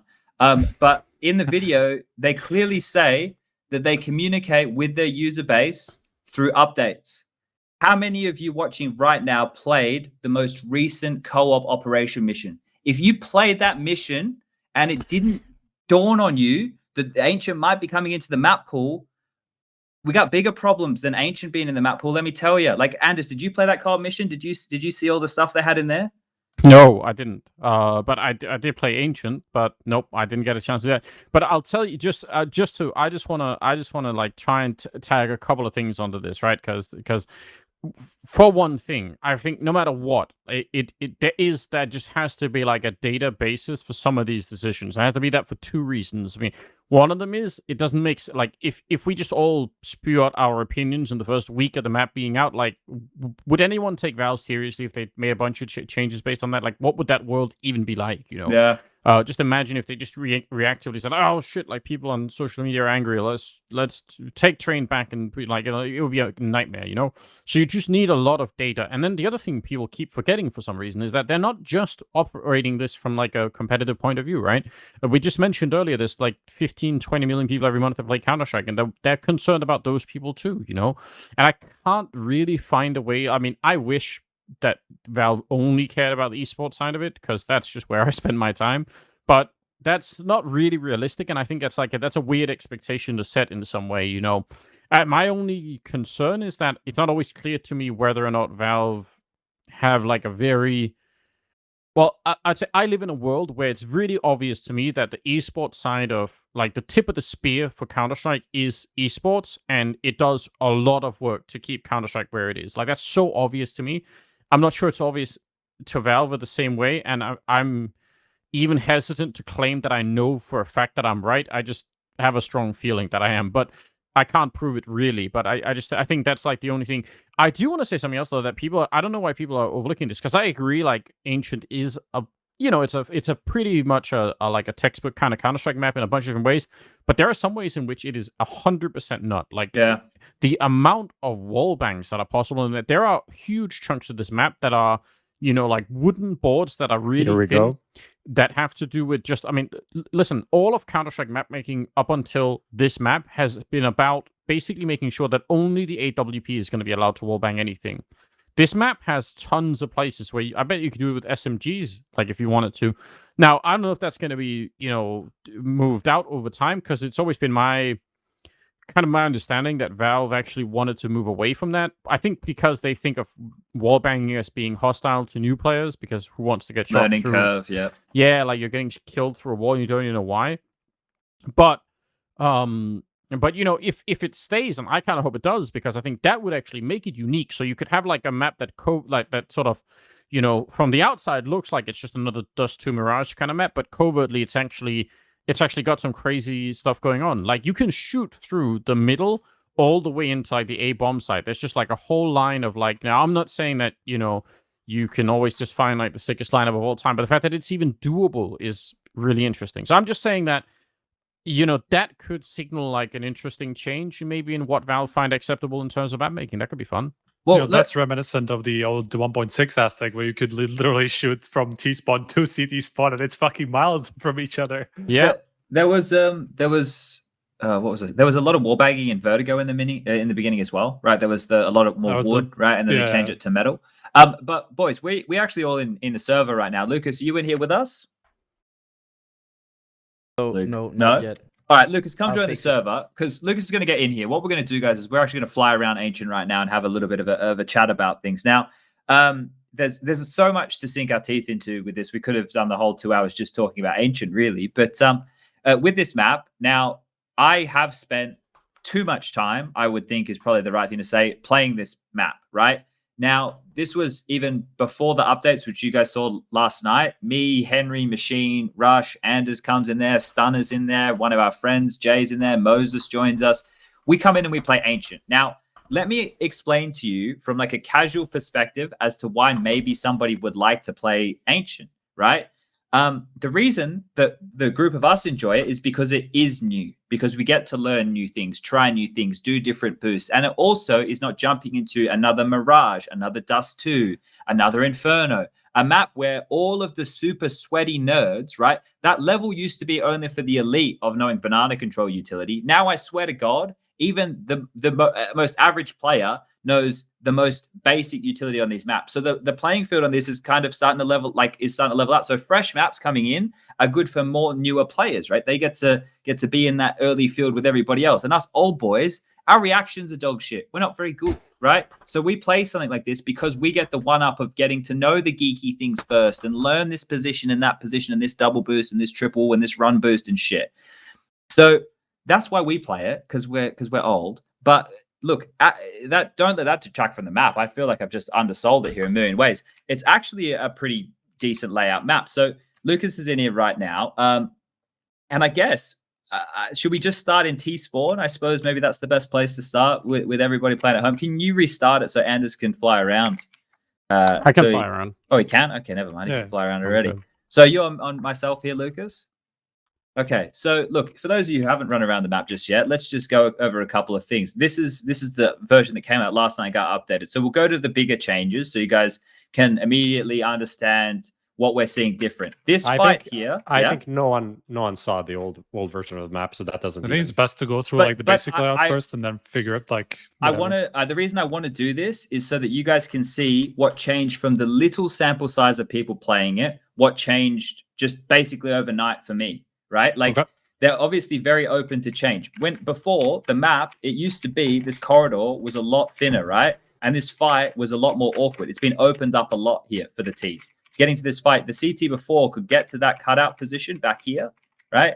To get to this position without the T's being able to pick it. And before, like me and Machine hold mid on this map. I used to smoke it, hid molly in front. There's no way out. Now, right? It's still smoke molly possible. But the way that we're talking about, it's a wider choke. You're going to be able to throw flashes. You're going to be able to come out from spawn. You can smoke off the top of mid, and you can smoke off this area, which we call it. We call this area Lara, right? And we call it Lara, no joke, because it's like Tomb Raider, like Lara Croft. We were calling it Lara, right? Okay. But you can do that as simple mid control smokes, right? So like when you come out with that, this is the whole mid section of the map. But I think the key areas with this is. In the games that we play, because we played against people who are of not very good skill in scrimmage, we could get mid control as the CT or Ts every time. But with good teams playing, they're going to have set util. They're going to push up for mid control. They're going to jump up to help deny B presence, right? Like there's a lot of things in this area that have changed already that are going to make this play out differently. Let's go over to A because this is where the other big changes happened. And then we'll just go over the general layout. This bomb site before, if you guys hadn't seen this before, this box here didn't exist. This whole ledge here didn't exist. It was literally just this box and a whole closed off wall. This doorway, this whole pathway in here, this new whole section wasn't there. This was, Anders, you were actually playing this site, right? It's very claustrophobic. Yeah, I'm a huge fan because I think what happened before is you had, if you played at this box, basically what would happen is you'd be in a position really quickly where, because the T's can either pick you from like far down this corridor, but they're much more likely going to be really close as well. So if you take a shot at someone here in the past version and you like don't just straight up kill them or whatever, you can basically just fall back and like try and throw a Molotov or a smoke or something. But if they're just brazen enough, they can hunt you down and you'll never get out from behind this box. Whereas now I feel like you've got like a chance to maybe smoke yourself off and you can like, you could fall back and like take a second fight. Like there's a way to sort of have some sort of retreating defense, because otherwise you had to just play like really far back. So I think this is like a super subtle change that actually makes a huge difference to the bomb site. So I think it's kind of great. These holes back here, I will just say, just from the little bit of playtime, it seems way too small. Like this should be like twice as wide, like almost the whole fucking thing. I kind of love this for like an upper angle, like can pivot all the time and shit. It's like, just real clunky trying to get in and out. Like I keep clipping. Really? I don't know. Okay, I see it now. Just real quick. I also got stuck. Lucas, are you the one recording the in-game stuff? If you put on draw clip brushes 2, you can actually see in this new corridor just how many places you can like bump into stuff. Like it'll show you where all of the clip brushes are. That because it's pretty clear, I would say, that this has not been optimized for play, because that it's not supposed to be that many like weird places where you can like run up against the wall and get stuck. That'll get fixed for sure, so I wouldn't worry too much about it. But yeah, some of the things with this site before was right, and is like if they just were able to drop a smoke here, that was all the rotations done. The only other way was through middle. So now like this back corridor is super important, but like the timings used to be right. So if you're coming aggressive A, and let's say that you had a Molotov, right? Like one of the things, this is going to be an interesting fight. I think this will be an interesting fight to see how they go about it in the pro meta. But you could just molly off the wall on the run here, which denies the T's from going there, and you're already pushed in, right? right? And they would have to counter by nading or mollowing here because you can come pick this as they're pushing up. So the timings on these A corridors. So the fight is like around this area. Yeah. What is this called? We would just call that like a lobby, like. But Yeah. before, Just call it catacombs, man. yeah, in here you couldn't throw nades through this skybox, right? But now this is open, so this is going to help a lot with like the nades that you're I able to didn't throw notice onto that the when I was site. running around. Nice. And you can even line up nades from back here in the more like for the T side to go over. We had some previously that you were able. I didn't throw them, but jump smokes from back here that would go over to cover CT. Obviously, those things need to be fixed on out. But the A bomb site, in terms of like this whole area, it seems very like clusterfucky. But I think it's when it plays slower, like it's a lot of 90-degree angles. I think that could be a bit of a problem. And like look at a crossfire here, Anders. For example, if I was all the way back in this new hall area and you were in Lara and they were trying to come into the site without smoking us off, like the type of crossfire that you and I have here on the site is that like how can you get past this? Like obviously util, but Yeah, I don't know. I think I even though we've played it like a fair bit, I would say I haven't played it enough to know everything. It feels to me like the fact that you can be in this, like, let's say that this is like the A to mid connector or something like that. We call it like that this hallway just seems like you can be basically in both A and middle more or less at the same time, which like if you try and think about that from like another map's perspective, that I don't think there are any other maps where it's actually that quick. Like even Dust 2, I think, because it's true you could be in middle on Dust 2 and run to the A bomb site, but you're not really gonna be like on that A ramp, and if you want to like turn the corner out onto longer, like you're gonna be a massive risk, right? Like you're gonna be either shot in the back from catwalk on Dust 2A, or you're gonna be exposing yourself to long pit if you want to really try. Like, but here you can you're in middle shooting, you turn around, there's nothing in the way of you running back. Like as long as you have your anchor on A, you can just come back and do it, and you can fall right back again, and you're never in any like there's no problem, and you can obviously hear the T's basically the T spawn from here, true. right? Yeah. So I don't know, like that might make this way too much of a powerful position, or it could just be like from a storytelling perspective when we get to watch like pro teams play it, a really interesting feature of the map where you have to start to think about, man, like the guy that's playing here could be like a god in the map in terms of just being everywhere all at once, right? So I think it's interesting. People are saying Mirage connector, but I guess there's less space to work with on Mirage. Like you're more exposed. Yeah. You get like isolate. Either you get smoked off or you're in a duel. Here you can you can take a duel, but you can also chill because there's a lot of room to play in. Here's what I was thinking when I was running around today, right? Like at first, before I kind of like realized how the mid worked, I thought this wall where I'm right here, right? I thought this could be opened up for one simple reason, that like if you go here as a T, if you go to these catacombs or whatever you want to call it, like you're very committed. Like it takes a long time for you to go do anything else on the map. Like if you don't want to be here, like you have to go either to A or you just have to go like 15 seconds back to mid or something like that. If you were like hard committed to that angle. So at first I thought like opening up this wall, like to have this be like a connector area would be a good idea. But then I thought about like what it would do to the CTs, and they would just be so open from like every angle all of a sudden. Like this, it's kind of like what you were saying, that this is a powerful position for the CTs. I think it has to be, because otherwise like Ts just have like full control over this, I think. Well, I think it has to be for a number of different reasons, because I think there will ever be a team, at least for the beginning of this map, that will play like 2 on A, 1 mid, 2 B. I think it will always be 1 A, basically 2 middle, but one of them is going to be this guy, and then like 1 A, 2 mid, 2 B or something. Yeah, right. And listen, the power of this position, as far as I'm concerned, is like significantly minimized by the fact that the B bomb site is going to be so hard to hold for the CTs, for like especially for the wall bangs and just the grenades, and like it's going to be a fucking mess. I'm just telling you. Aren't the sites also super far away? Like they're quite far away. From A to B seems either slow or like you can't really go mid. It doesn't seem that bad. I don't know. Like I haven't felt that, but I guess it does seem pretty long coming down the back straight here to like CT spawn, right? I get what you're saying there, but the time with this, I mean, you can also push up through this, like I don't know what you call this like weird fucking area. We legitimately call this Hugo's bedroom.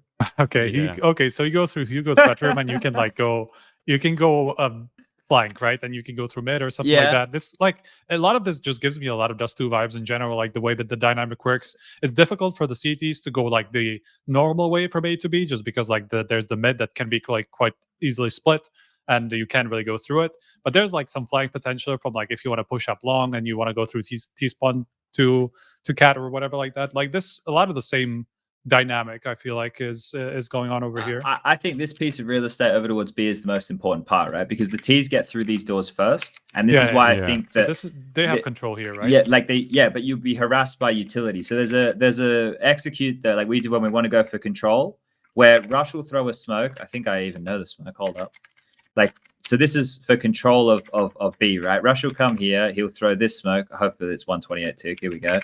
And then he'll combo it with a molly off of this back wall, right? So that molly will land and flush the T's out into the open. This is smoked off, and I would molly here. So now they're stuck in this area, right? And then flying out of Hugo's bedroom would be Henry G just fucking coming in on Rush's flash and mowing down. And then we would dump all that utility to get control of this. Because, like, if we get control of this striker, check this out. If you come stand on my head on the corner of this thing, look towards middle. Right? Get on my head on this, look towards middle, right? Now we have full control. You can't come B. We got B long locked down. You're looking towards middle from this boost, which is being contained by early util. And like we can stay in like an aggressive formation to find picks and shit. Okay, I was wondering about what the fuck this position was about. I didn't think of a boost there, actually. It's nice. Yeah, and there's a bit of a bug right now. I think Simple was showing it with electronic, but like you can see through here, like on the side of this, they need to just fix the, I guess the clip, well, not the clipping, but this. Oh, yeah, it was just like the gap. Yeah. Okay. Because you can see through a bit of a gap there. But I think like this whole area here, what we were calling Hugo's bedroom, it's too claustrophobic again. Like I think like they need to open the doorways up a bit wider. I don't like this doorway. Yeah, like the double doorway here. It's so weird. It's like you have to go through. It's, Yeah, this needs to probably be wider. Two squeaky doors additionally here on both sides. Oh yeah. So 4 make it as hard as possible. 2, 3, 4. I think that would be good. But this is not bangable, by the way. I thought this was like 100% going to be bangable. No, but this is. Yeah, the other way is. I know. This one here is pretty cool, and you can spam through here into Polly's pocket. We call that one. So, what do we think the map is going to play like? Is it going to be like mid heavy? I feel like it's going to be like very good for like Blame F, lurking around and finding duels on the map, like 4-1s and stuff like that. I think on the T side, as long as T's establish map control of this part here, then the CTs have to be a bit more passive, right? Because mid's easier to peek out from both angles. So I think that once this is established as like T-sided real estate early, then we'll see how it will play out. But until that gets established, I don't know. I think people are going to be much more aggressive, like very pushy up on the CT side. Lurking, I don't know. There's lots of long rotations that you guys are talking about. It'll be an interesting one. Check this boost out at B long. Like this is some fights that, like, Prof, come get on this box. I'm stuck. I can see you. There you are. I'm stuck. My no clip is. Yeah. So get up on. You should be able to jump on this box. Right. Yeah. Okay. No, and then you could even boost. You can both get up there, right? And you can see like this kind of fight. We just call this cube back here. I guess it's gonna like you can see what kind of a fight you can get. Can you do boosts here or not? Or it's like the defensive one. We tried some 3-man boosts and stuff. It's just a double, like so you can see down there. Yeah, you can get that fight. Yeah, definitely. But also like this has to be weird as well. Like where you can hide your almost everything apart from your head. And then the Orba can peek on out. I just think about the mathematics of this map for just a second, right? Like you're gonna have to have someone anchoring like theoretically they could actually play really, really far back. I think it's possible to just almost try and do that and have like some retake smokes or something just to say we're just gonna play so far back on A that we are almost like ready to just go B. But like Vertigo, something like that, yeah. But just imagine for a second that like where are you going to be playing on this B bomb site that won't just like a team that's good will have you're enough gonna molly everything like yeah. They're gonna grenade everything, so they're this is gonna be smoked off. This is gonna be smoked off, and through here people are gonna come. So there's no way they can you have this pillar. That's it. Exactly right. So they could just do whatever they want basically to try and get the bomb down. Now that's not necessarily like a criticism on the map. That could be fine, but it's just if you think about like what kind of decisions are you gonna want to make on the CT side? Because I don't think you could. The problem is you can't really play. I mean, then you'd have to almost play like 3B and and then you'd have to play like one A and one in like that connected to A bit, but then basically no one middle. Like you'd have like half a guy looking in the middle just to keep an eye on it. Like I just think that's what's so interesting, and that's why, by the way, I think people should be so much more receptive to new maps, is because that's what we're all going to learn together. It's going to be so interesting. Like what I think that's one of the challenges. I think this B bomb side is essentially going to be nearly impossible to hold with 2 people once the really good teams start playing it. Yeah. But I think the problem is if you overemphasize and take people away from middle, even just the one person that sort of wouldn't otherwise be there, then if the T's get middle on this map, though, that's a nightmare, because if they sneak through in towards like CT spawn, all the rest of it, like they can just go anywhere. It's a huge like they can backstab anywhere on the map, right? And it's actually, I think it's relatively easy to lose someone on the T side, like because there's so many corners in the middle. It's not like this isn't like the middle of Mirage, where it's like it's one long corridor, and where can you hide? You can hide like in Delpan on Mirage. That's pretty much it, and even that's not really much of a hiding spot, is it? But on this map, like if you get in here at the right time, like behind a smoke, and you get to stand in a corner, and you just count to 20, and then you say, okay, I'm gonna try and make a walk for it, and someone's not looking, like you're in there, and then that's probably the round over. So I don't know. I'm super excited for how this is going to be playing out. I really think that it's going to present some pretty serious challenges just in terms of where you want to put the defense. And then I think my number one criticism just of all maps, but there are some that fall into this category more than others, is they have to have a way for the CT side to figure out information about where the attack is sort of going to be coming from, because otherwise you're just gambling bomb size, right? Then you can just have like you can roll the dice at the beginning, like literally, and just say, oh, this round we go 5 people A, and then you roll it and you say, oh, it was a 3. Well, then we're going to go 3 people middle. You could just do that, because if you don't have a way to find out, then what are you doing?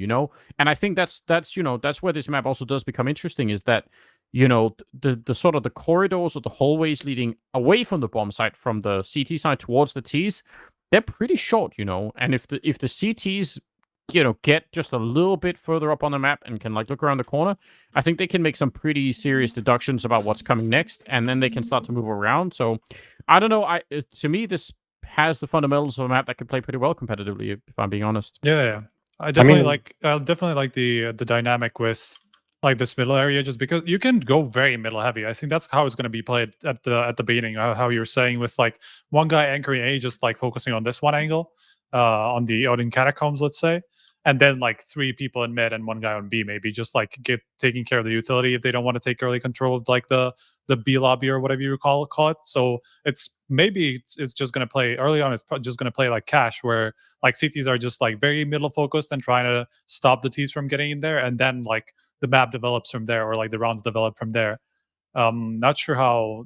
Yeah, I mean, not sure whether that's going to be evolved. The thing is, like, do you have to have mid if B is going to be so easy to take? Like that's the thing. That's the trade-off, right? It has to be balanced, as in, like, why would I even go to take mid if I can just come in front of B and do an execute and then you have like the vertigo situation with vertigo. Then people, I guess, will just like go anti like execute stuff, like, right, to do a Molotov here just to stop the CTs from pushing up and stuff like that. Then so I think this area is kind of going to be like pretty T heavy, like T control heavy for. I reckon this will be like banana. That's what I wanted to say. This could be like the banana area. So like CTs want to just deny control. So then the T's are going to be like, it doesn't really make sense for me to force it every time early on. So then they'll maybe chill, come in later. I don't know.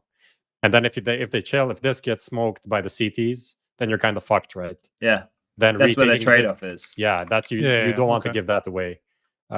So I guess that's kind of the dynamic, like this fake banana. But look how quick like you can smoke window, right? Like I'm in spawn, like basically where we window. Just you mean the mid, right? The mid, yeah. Okay, like that right there. Like you can throw that instantly, just a quick jump throw smoke. Like that's going to be covered off. So this fight in middle, if they are playing heavier towards B to lock it down, and they're light on mid, and you come scrim out mid, and you have that connector smoke down with some good flashes, right?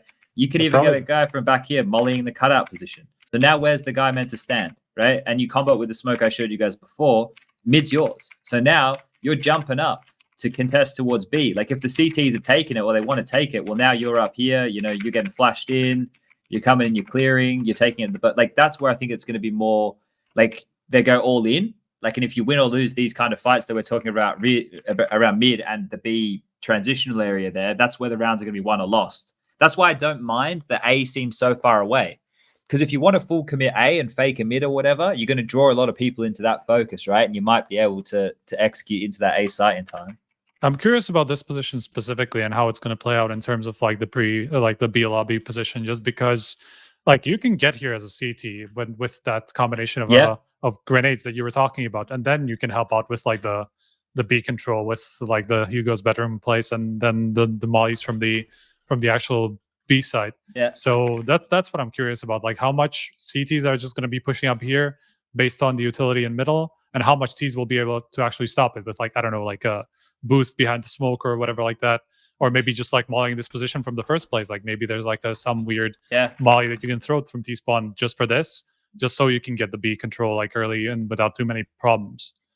Honestly, I'm now so excited to actually watch this map. I just generally like what it offers. There's just so much potential to this, but it's still simple.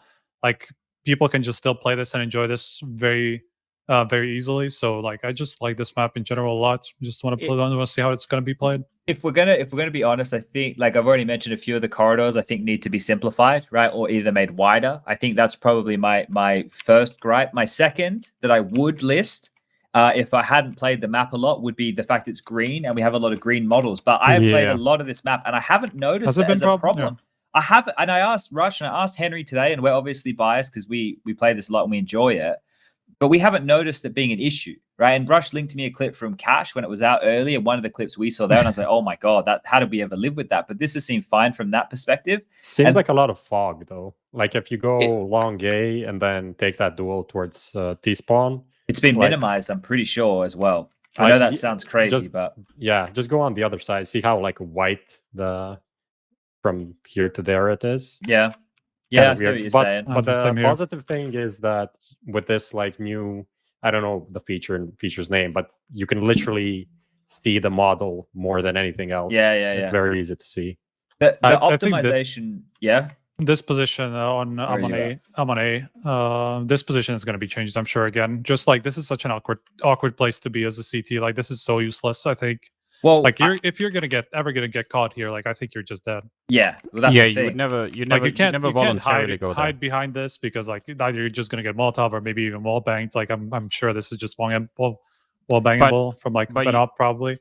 Yeah, but you could easily be here with like a deagle in a round where like you're literally they're just waiting here forever. Like I don't know.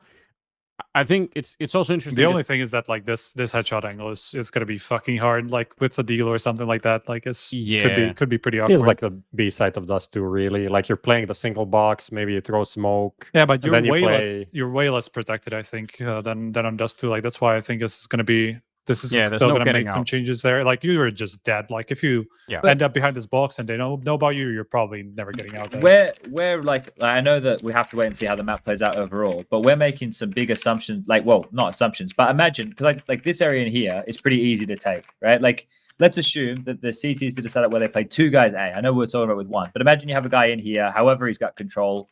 You had a guy up around where Anders was playing or something, watching over to the mid Lara walk out onto site.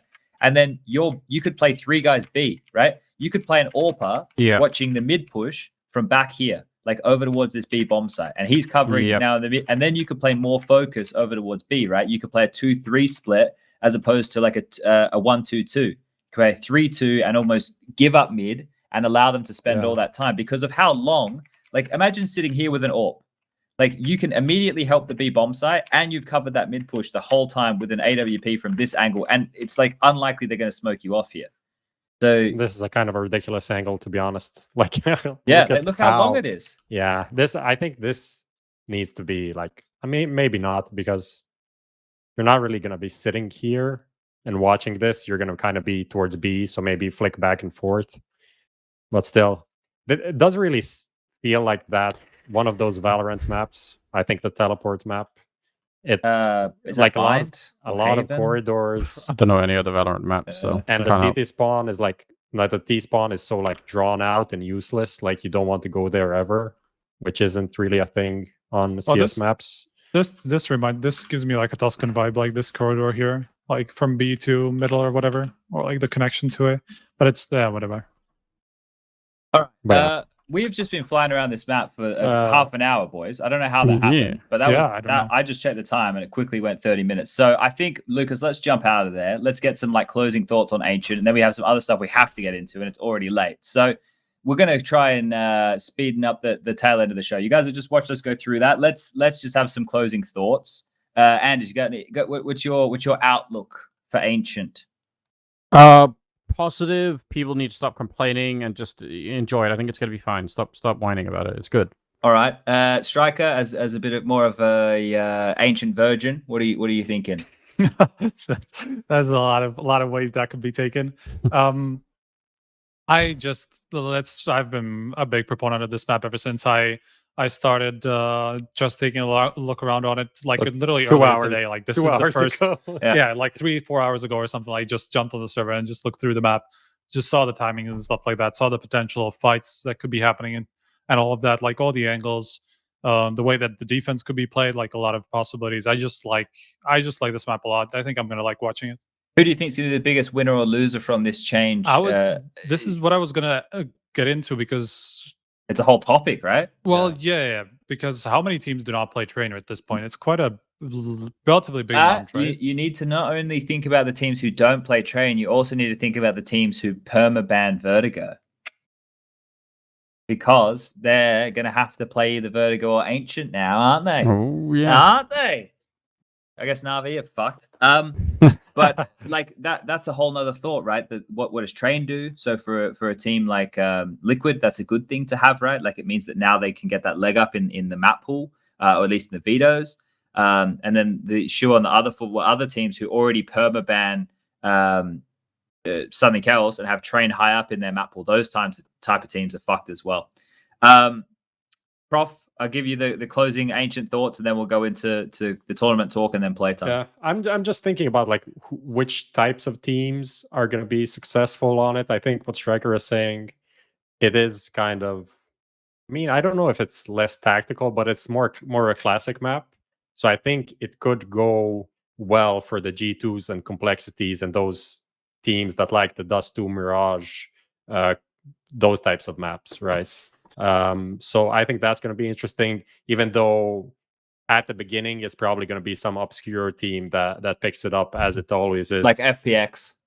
No, I think lower on the okay. rankings. I think it's maybe like the EPG family. I feel like EPG family could be like the gods of Ancient. I think the closing thoughts are actually just to give the viewers some information. So this is not going to be used in the RMR events, the first one, which is Flashpoint 3 for Europe and all of the rest.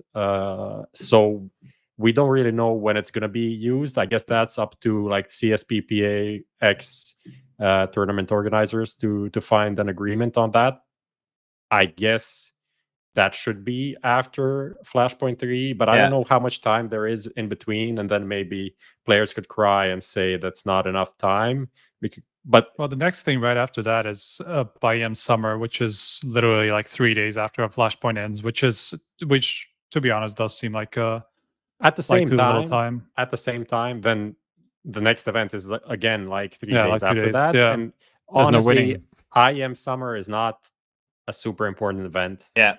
So my opinion is we should put it in and just like take it. I know a lot of players won't agree with it, but like when do you put it in? Then you literally delay it until the player break, which I think is not good for the map development cycle or the teams or anything. Because it will be in the major. The quicker we get it into the pool, the better. Yeah. Right?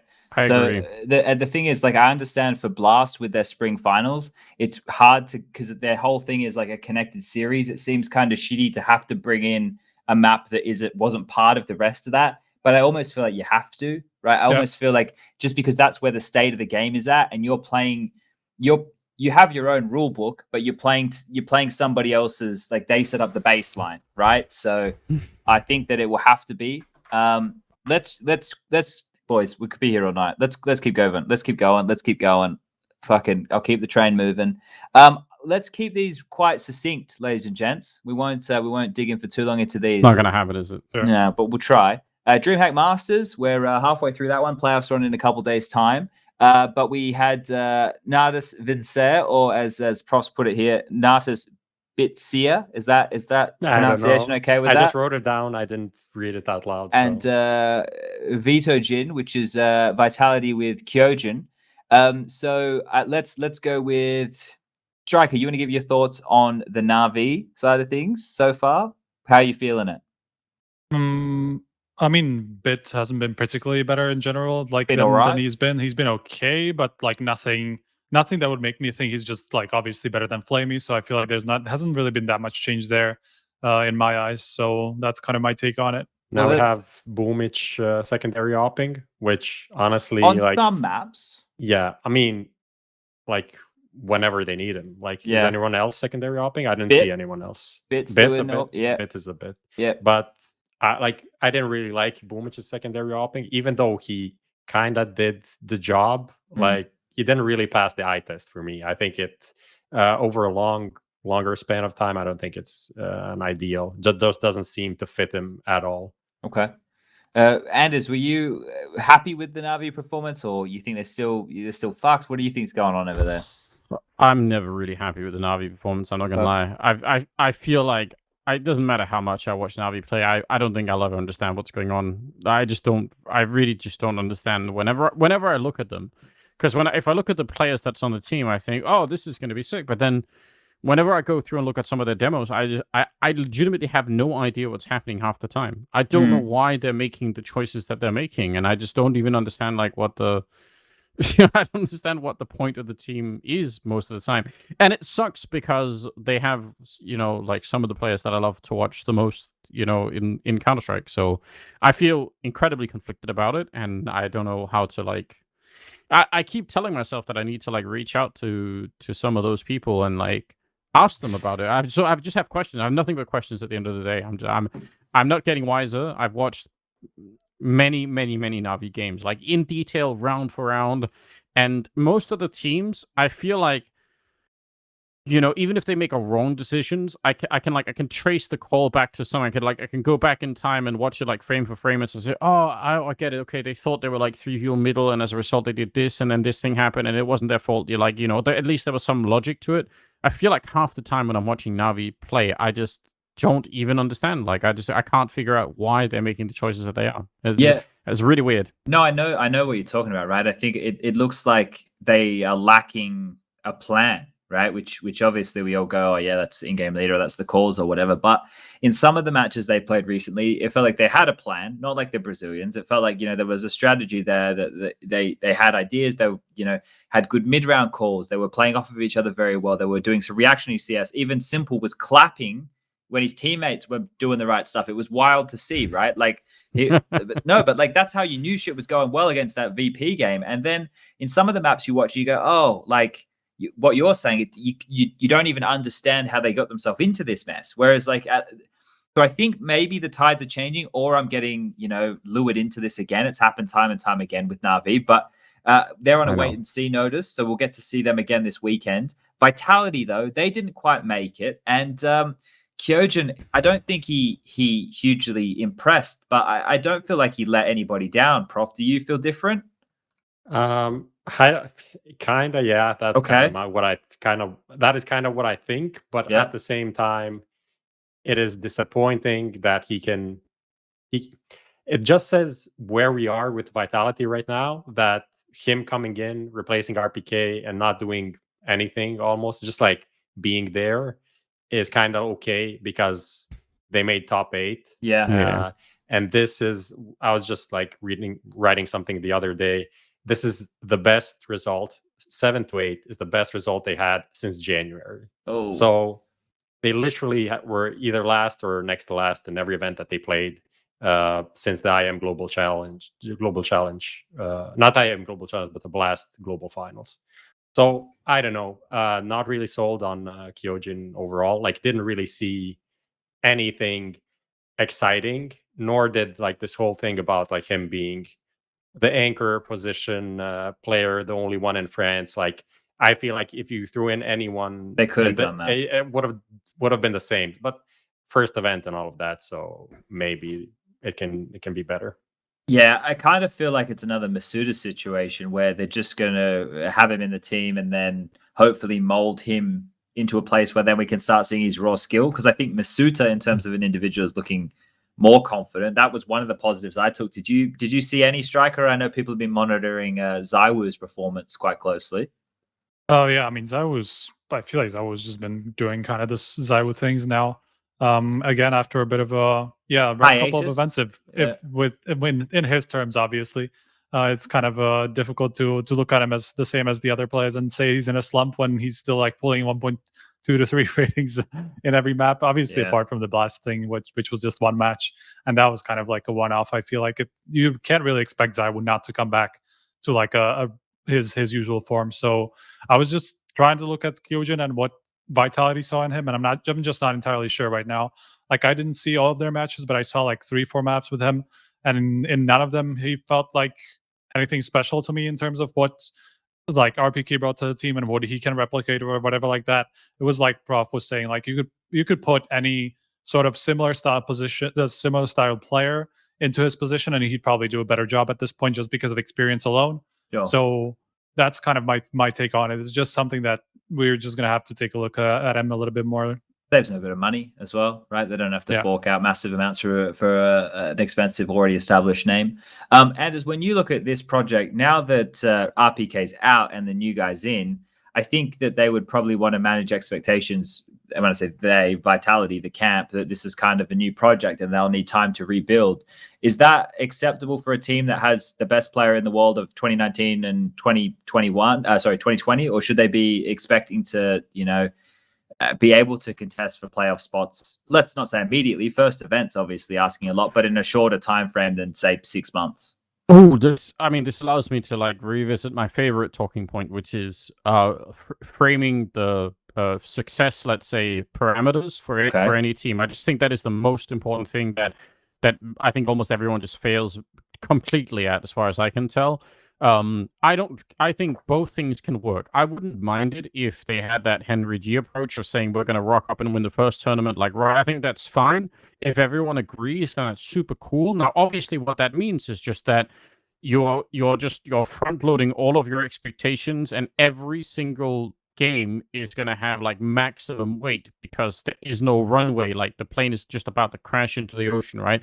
Like, you're either going to be flying or everyone is dead, basically. So like, and I think that's exciting as hell, but you could see the potential downside. Now, as much as people like, so that's a rare way to go, but I think people don't even do the other. If people don't choose that route and they instead say, well, let's rebuild, let's recalibrate, let's see where we are in 6 months, that's totally reasonable as well. But then the problem still is that, am I lagging? Twitch is saying I'm lagging. Not that people are saying you are, but you're fine to us. For me, yeah. Okay, cool. So it's just Twitch then. It must be Lucas. Okay, Lucas.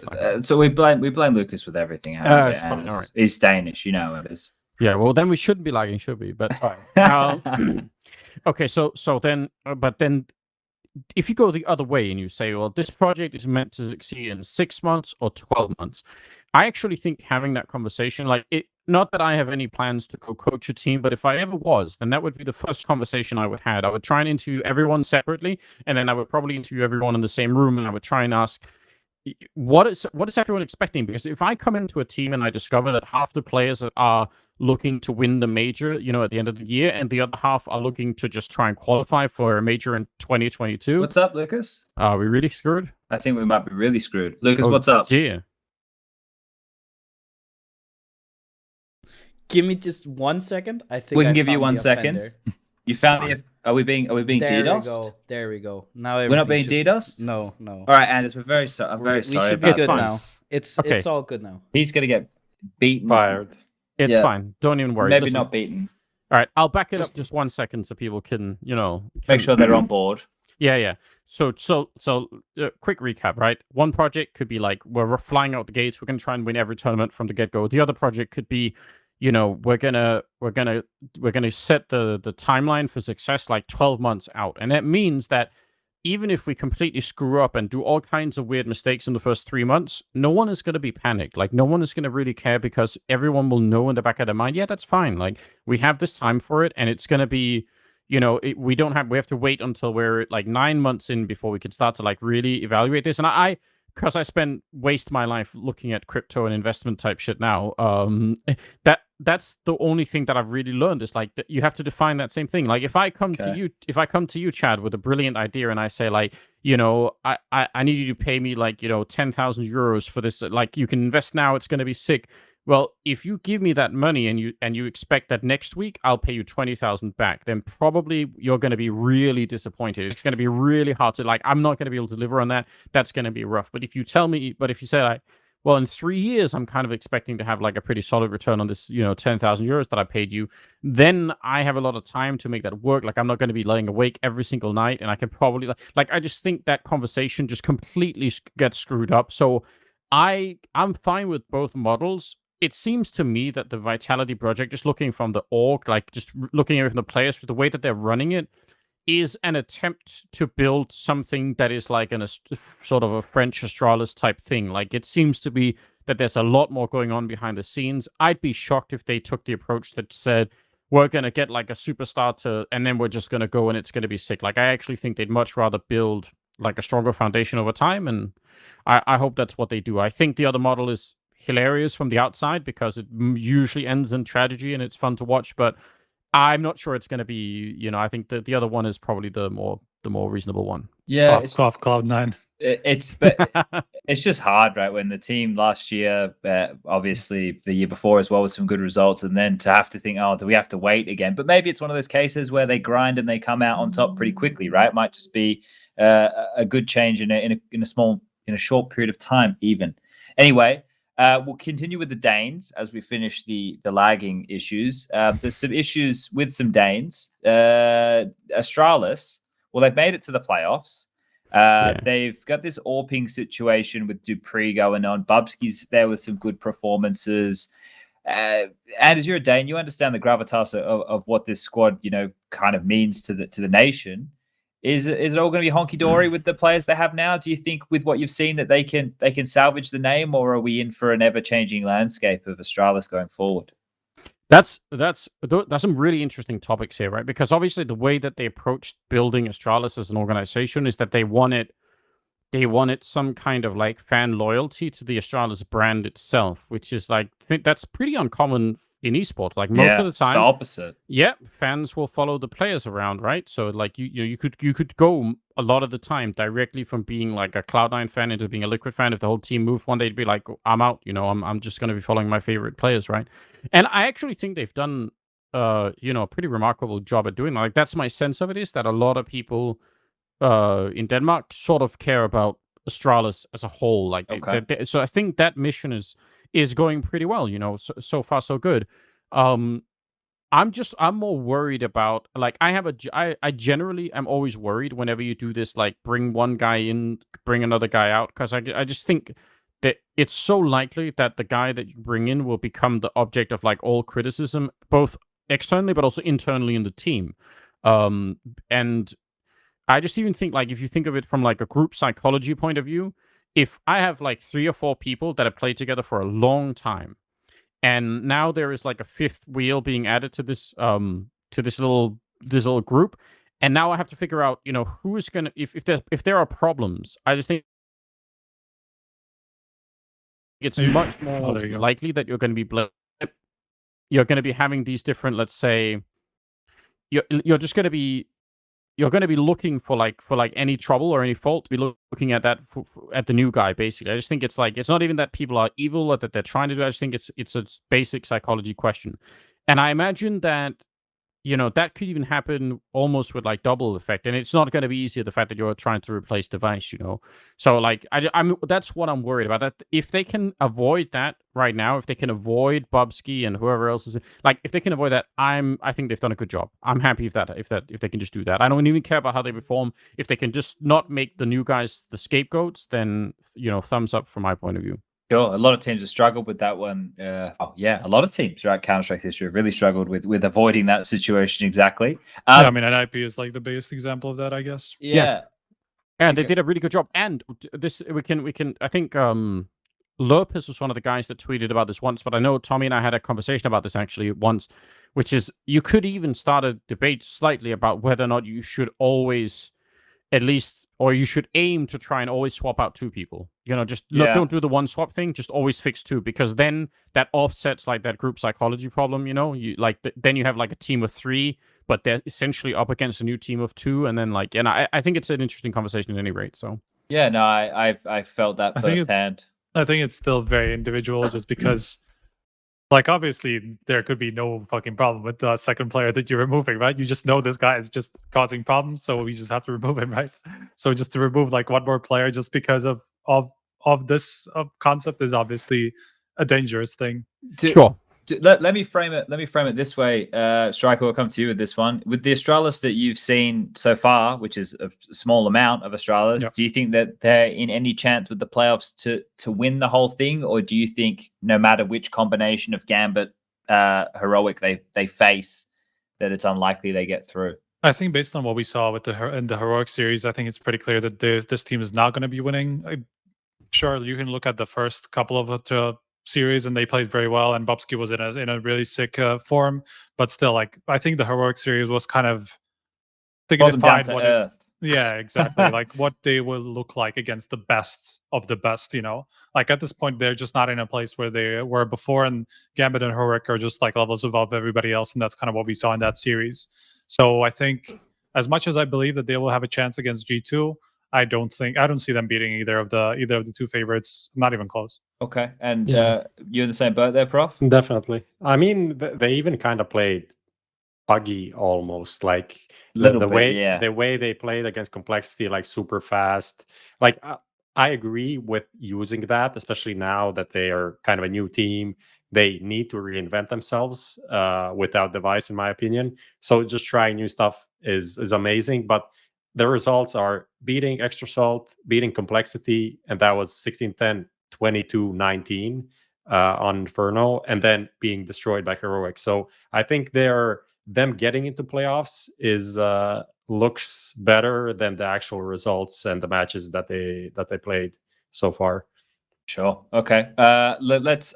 Fuck it. I wanted to dive into overall, but we can save that. We'll just talk about it in the post-mortem. All right. Coming up, we got Flashpoint. Well, I want to call it Season 3. It's not Season 3. It's just Flashpoint 3. They've called it, but that's the RMR event. I think it'd probably be easier if we just call it Flashpoint RMR event. For EU, that one's coming up. The qualifiers, sorry. I'm getting ahead of myself. We had the qualifiers for those running at the same time as the IEM qualifiers. How could I forget? Mouse Sports with back-to-back days of 4 best of 3s. That was a little bit mental. Does anybody want to do me the favor of explaining to the viewer at home how or why that has happened? Do we know why that has manifested that way? I actually have no idea. I mean, I guess it is tied to just like the whole RMR circuit being announced pretty late, which probably goes back to Valve, because like the buck stops with them. Flashpoint 3 was one of the first ones to be announced out of all of the RMR events, even the first potentially. So I don't think they were keeping it longer than it had to be. I see people asking like the CSPPA to step in those situations. Is that something that the CSPPA like? Let me try this. Did the CSPPA work? This is a silly question. They're using their rankings, of course, right? I was going to say. No, they're not using. They're not using. They didn't come to that agreement. That agreement's not there. Is that done? I don't know what's going on right now, but I don't think. I'm pretty I actually don't know how it is now, but I'm pretty sure there was so many problems between the two sides that I don't think they're very cooperating. I think Flashpoint is more likely to sue the CSPPA than use their rankings at this point. Okay. But with that in mind, then, right, with people being like, well, why doesn't the CSPPA step in? Then, with that in mind, if Flashpoint and the CSPPA don't want to work together at all, then the representation for the players' union and their event, nothing could have happened there anyway, right? Look, it probably comes down to Valve anyway in the first place. So it's kind of like you're just barking up the wrong tree in the first place. So that's the biggest problem. I think I don't think the blame should be put on Flashpoint in this case at all. Yeah, no, it's a rough spot to be in, right? Because there's so many days to work with here, and then if the two parties to have a conversation about the players and the TO aren't even talking to each other, it's just snowballing with the amount of problems we already have. It's like we just have a couple of extra ones, make it a bit harder. I think we all know that shouldn't happen. I think the only thing that could have maybe been done by Flashpoint is not to have these many this many like decider matches. Like after the point that the teams qualified from the closed qualifier, I think Mousesports played 3 more best of 3s. Okay. And I think that was pointless. Like you don't really need those seeding matches for anything. You can just seed them based on ranking or whatever and move on with that. I think that would have saved at least some times for the team. And I think those matches were overall kind of useless. Like, what's the point? All right. Additionally, I think the actual event is a double elimination bracket, but it also has like all of these seeding matches because it's RMR. And it's just going to be disgusting. The number of That's brackets. right, There's literally yes. there's a like the upper bracket, the lower bracket, and then an additional 9 to 12th bracket, which has like 3 matches there, and then all of these like 7 to 8 place Third, deciders. fourth. So there's going to be so many. Like Flashpoint 3 lasts almost like a month. Not a big fan of that either. I think it's just like overwhelming, and I thought we'd moved away from that. But that was the same with the RMR events last year, though, right? Yeah, but not with all of them. I feel like It was not? just the Road to Rio was like that, but then like people realized that there was a bit of an overkill, and I think it just got condensed a little bit. Okay. I remember hearing like some party line at the point that was like, yeah, you know, they want it to be down to they want as many spots to be decided from each other as they can for point district. But just in the way that what this compounds on top of the already stacked calendar, I guess, is the problem. For those people paying attention, the closed qualifier teams were Complexity Mouse, Sprout, Double Pony, and Snacks's boys, Anonymo. Is that what they're called? Anonymo. They were the teams who came through there. Out of those names, I feel like Mouse Sports is probably the one, only the tip of anyone's tongue. Is anyone impressed by any of those other names I listed? Well, Double Pony is definitely a surprise. I didn't expect them to make it through, but not like I'm shocked. It's just It's like not like we're missing anybody really, though, are we? Havu kind of missed out. Dignitas missed out. Ents, I don't. Ents missed out too. They lost in the first round, I think, of the closed qualifier. Yeah, I guess Dignitas is a little bit upset. That's a little bit shocking, actually, in my opinion. They had some good form. Yeah, it's weird at the moment, right? There's a lot of good teams around that, like I would say, like 35 to 15 mark. Maybe even more, like who are really, really quite competitive teams who it is almost that any given Sunday, which is unfortunate. We have to label it that way, but that's the way it is. Snacks is back. Yeah, in a big way. He was having some good performances. So that's good to see. He took like a 4-year hiatus. So he obviously didn't take a 4-year hiatus, ladies and gentlemen, just from when we saw him last. It was like 2017 Mouse, was it? Or 2018 Mouse? Which year was the Mouse? He was back to Virtus Pro after that. He had V4 and some of these events. So he was around. Okay, well, the IEM qualifier, I don't even... fuck it, we can touch on that later. Doesn't even matter. Fuck it. Let's skip through this shit now. Let's get to playtime. Lucas, roll the bumper and let's get this parry back segment underway.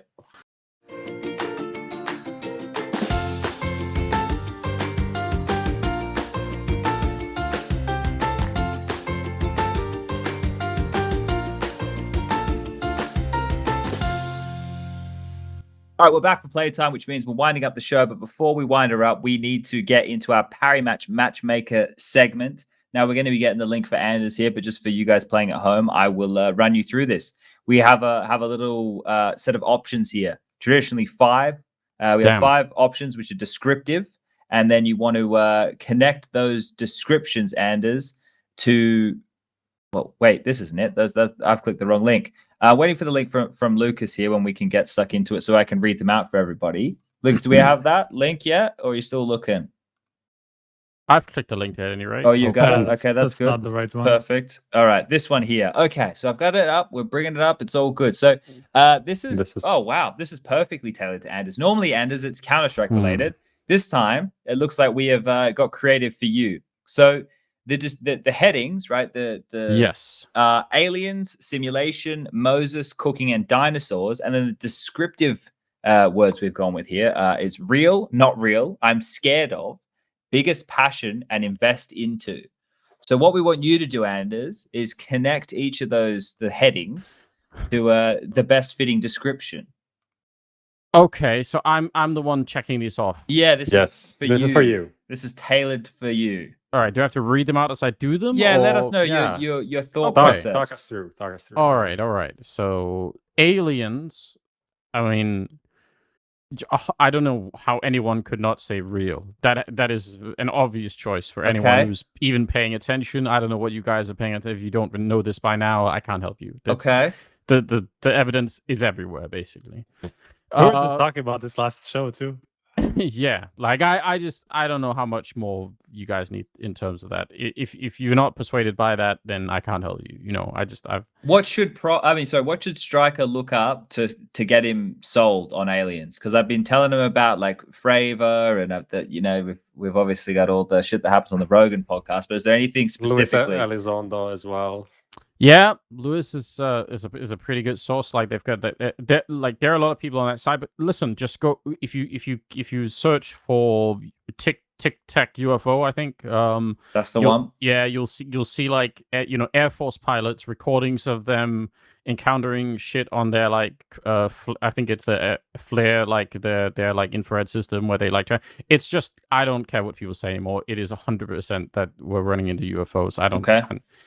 I'm so convinced of it. I don't even. Listen. I thought the big surprise of like the last election in America was going to be that aliens were going to like fit. That's what I thought would derail the whole thing. I thought it was kind of boring after that didn't happen, but I'm just saying that like it's going to be a feature of the next election cycle. It won't be about like who has the nuclear launch codes anymore. It's going to be about like who's going to be negotiating with the aliens, which we already are. I think it's been going on for a long time. I think we're way behind the curve. That's all I'm saying. Okay. So are we just like encountering the same race the entire time? Because like all of these like UFO pictures look like the typical circular type thing, like the Spodek Arena looks like. It seems like it's a little bit of a coincidence that all of them look the same, isn't it? I don't know. They have many different sizes. It's the problem is like I agree that it used to be it's so easy to make fun of people who were like in the Nevada desert in like their trailer with no teeth, and they said like they saw something in the sky and maybe they tried to take a picture, but no one could see what was even on that because it was so low quality. But now we are just talking about actual footage from an F-18 that is just recording it, and that it's not even about the quality of the image. It's about the idea that they have onboard computer systems that can track the movement of things that move in ways that cannot be done by technology that we have. It's just not possible. Like if you have a normal flying craft that like I don't know moves like 500 miles an hour one way and it just switches and goes straight up, everyone inside of that aircraft is going to be dead. Like the G-forces will crush everyone inside. And that's what those things move like. So I don't know how you explain that. I'm just saying that it's 100% real. Okay. Go ahead. That's all there is. Go ahead. The simulation end is another one that you wish you could put was real. Yes.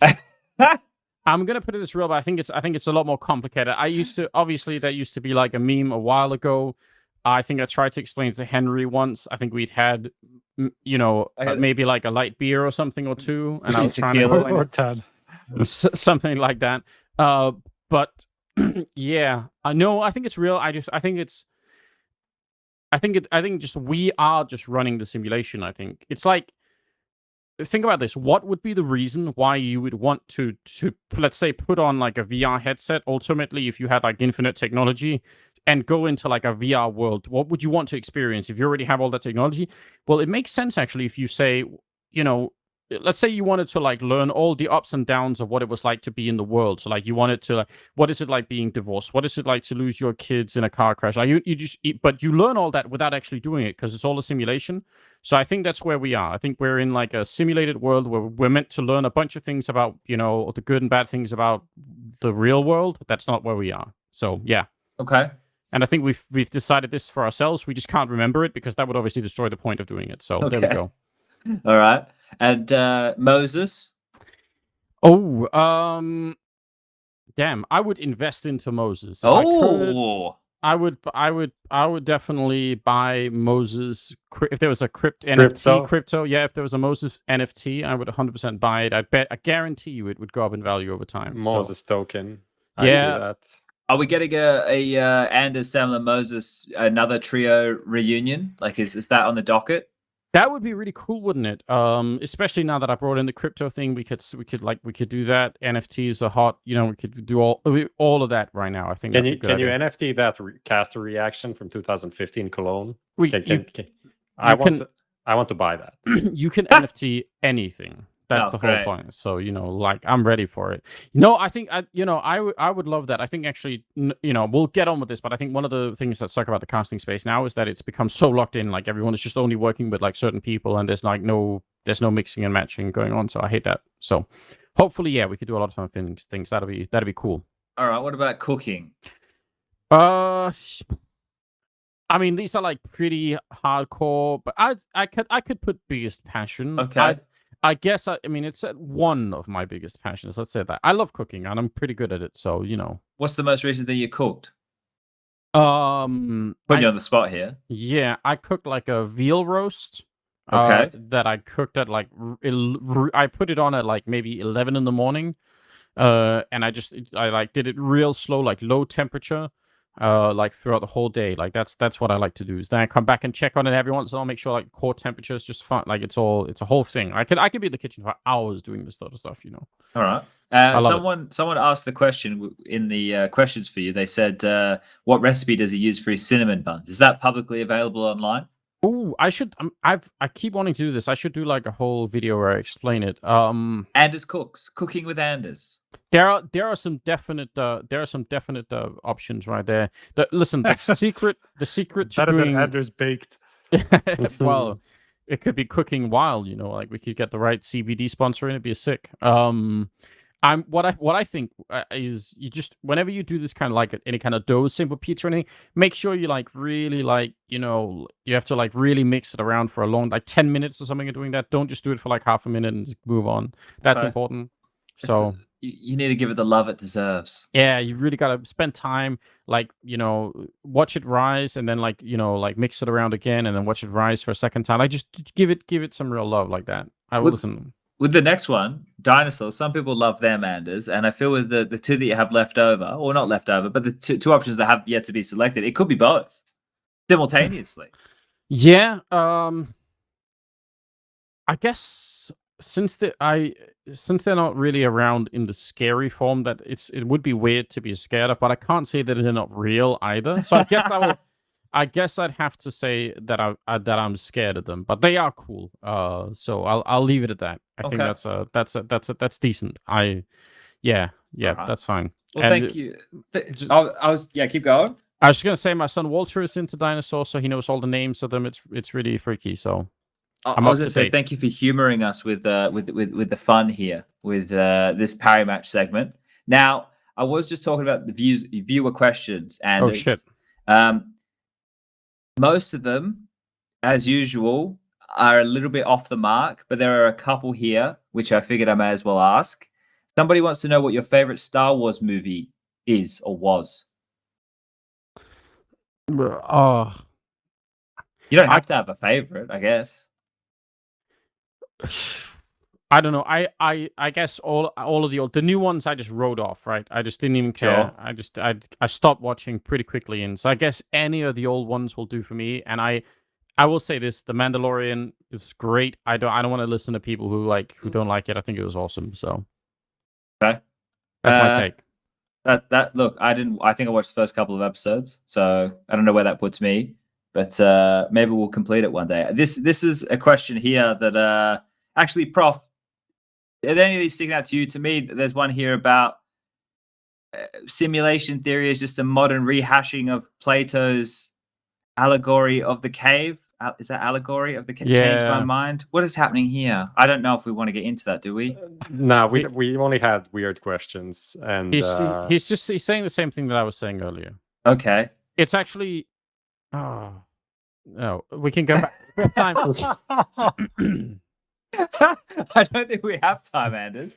Okay, No. listen, no. Okay, this is going to be important, right? This is going to be important. Okay. I'll do this as quick as I possibly can, right? Okay. It's because I realized at one point, this is the coolest thing ever. It turns out that actually sort of Hinduism and Buddhism are essentially just like sci-fi philosophies that no one knows about this. It's so cool, but essentially, in short, what they believe in Hinduism is something along the lines of the idea that there is just one thing in the entire universe is made up of one consciousness that is playing a game versus itself. So the consciousness subdivides itself and pretends to be all of us and everything else. And that's just exactly what I'm saying. I'm just saying that, you know, we're living in sort of like a sci-fi VR type simulation. But it's so cool. Like I'm look into it, guys. It's more fun than you think. It actually makes a lot of sense, honestly, to me. Yeah. Like it makes complete sense. Yeah. If you were God, how would you prevent yourself from being bored? You know, like you could forget that you were God for a while and go on to become the universe and just think about that, you know, and just have a good time. That's all I'm saying. But we're the universe. Yeah.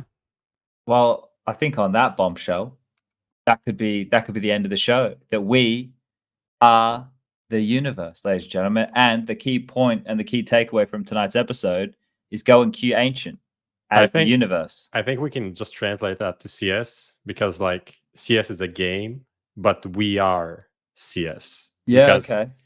Without the people playing it, it doesn't really exist, and it's like intertwined into one like morphing being. All right, of consciousness that is competitive Counter-Strike. Perfect. All right. Well, we made it, guys. I don't know how, but we're at the end of the show now. Anders, I've been giving people the floor at the tail end of our guests. If you want to, you know, you already spoke about the double scope stuff, but if you want to talk about it again, just quickly, if you got anything that you want to sell, any comedy stops coming up soon, or where will people see you casting next, anything along those lines that you want to get out there, this is your chance. My big chance. Yeah, I mean, go check out Double Scope. I don't know, search it on Twitter or YouTube. Just to, you know, we'll spam the link once. Yeah, spam the link. Go check that out, guys. That's gonna be fun. We love doing that. Obviously Skybox as well, but that's got to also connect a little bit with the Double Scope thing. So go check out those things. And then I don't know. I've got always a million plans, but I try not to talk about them before they actually happen. So I think those are the best places for the minute, and hopefully there'll be a lot of casting soon as well. So okay. Cool. Well, thank you for joining us here this evening, Mr. Blume. It's been fantastic. We've learned a lot. We've delved into Ancient. We've had a run around. And, well, I guess that concludes episode 32, also known as episode 38. You guys can pick whichever one you want it to be. It's up to you, you know? It doesn't even matter anymore. They're just numbers. Nothing matters anymore. But, again, thank you to Parimatch and Xtrfy for sponsoring and supporting the show. And if you want to hit up the Spotify or the fucking Google podcast or the Apple podcast or whatever the kids are calling them these days, anchor.fm/HLTV. And are we back next week, guys, on Tuesday? I think so. Okay. Well, then we're back next week on Tuesday. So thank you for joining us, and good night.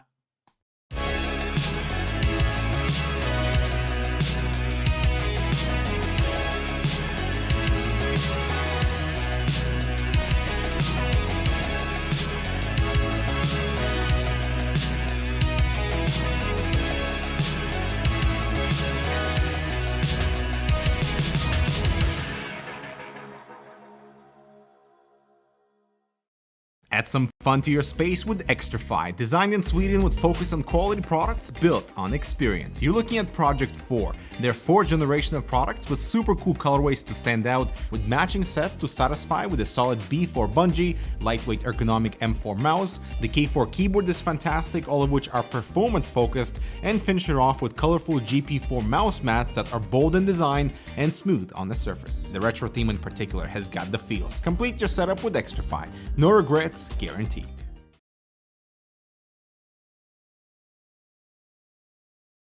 Fist bumps go to the teammates. I wanna see you rolling fast. Win the round. Win the game. Parimatch, your esports teammate.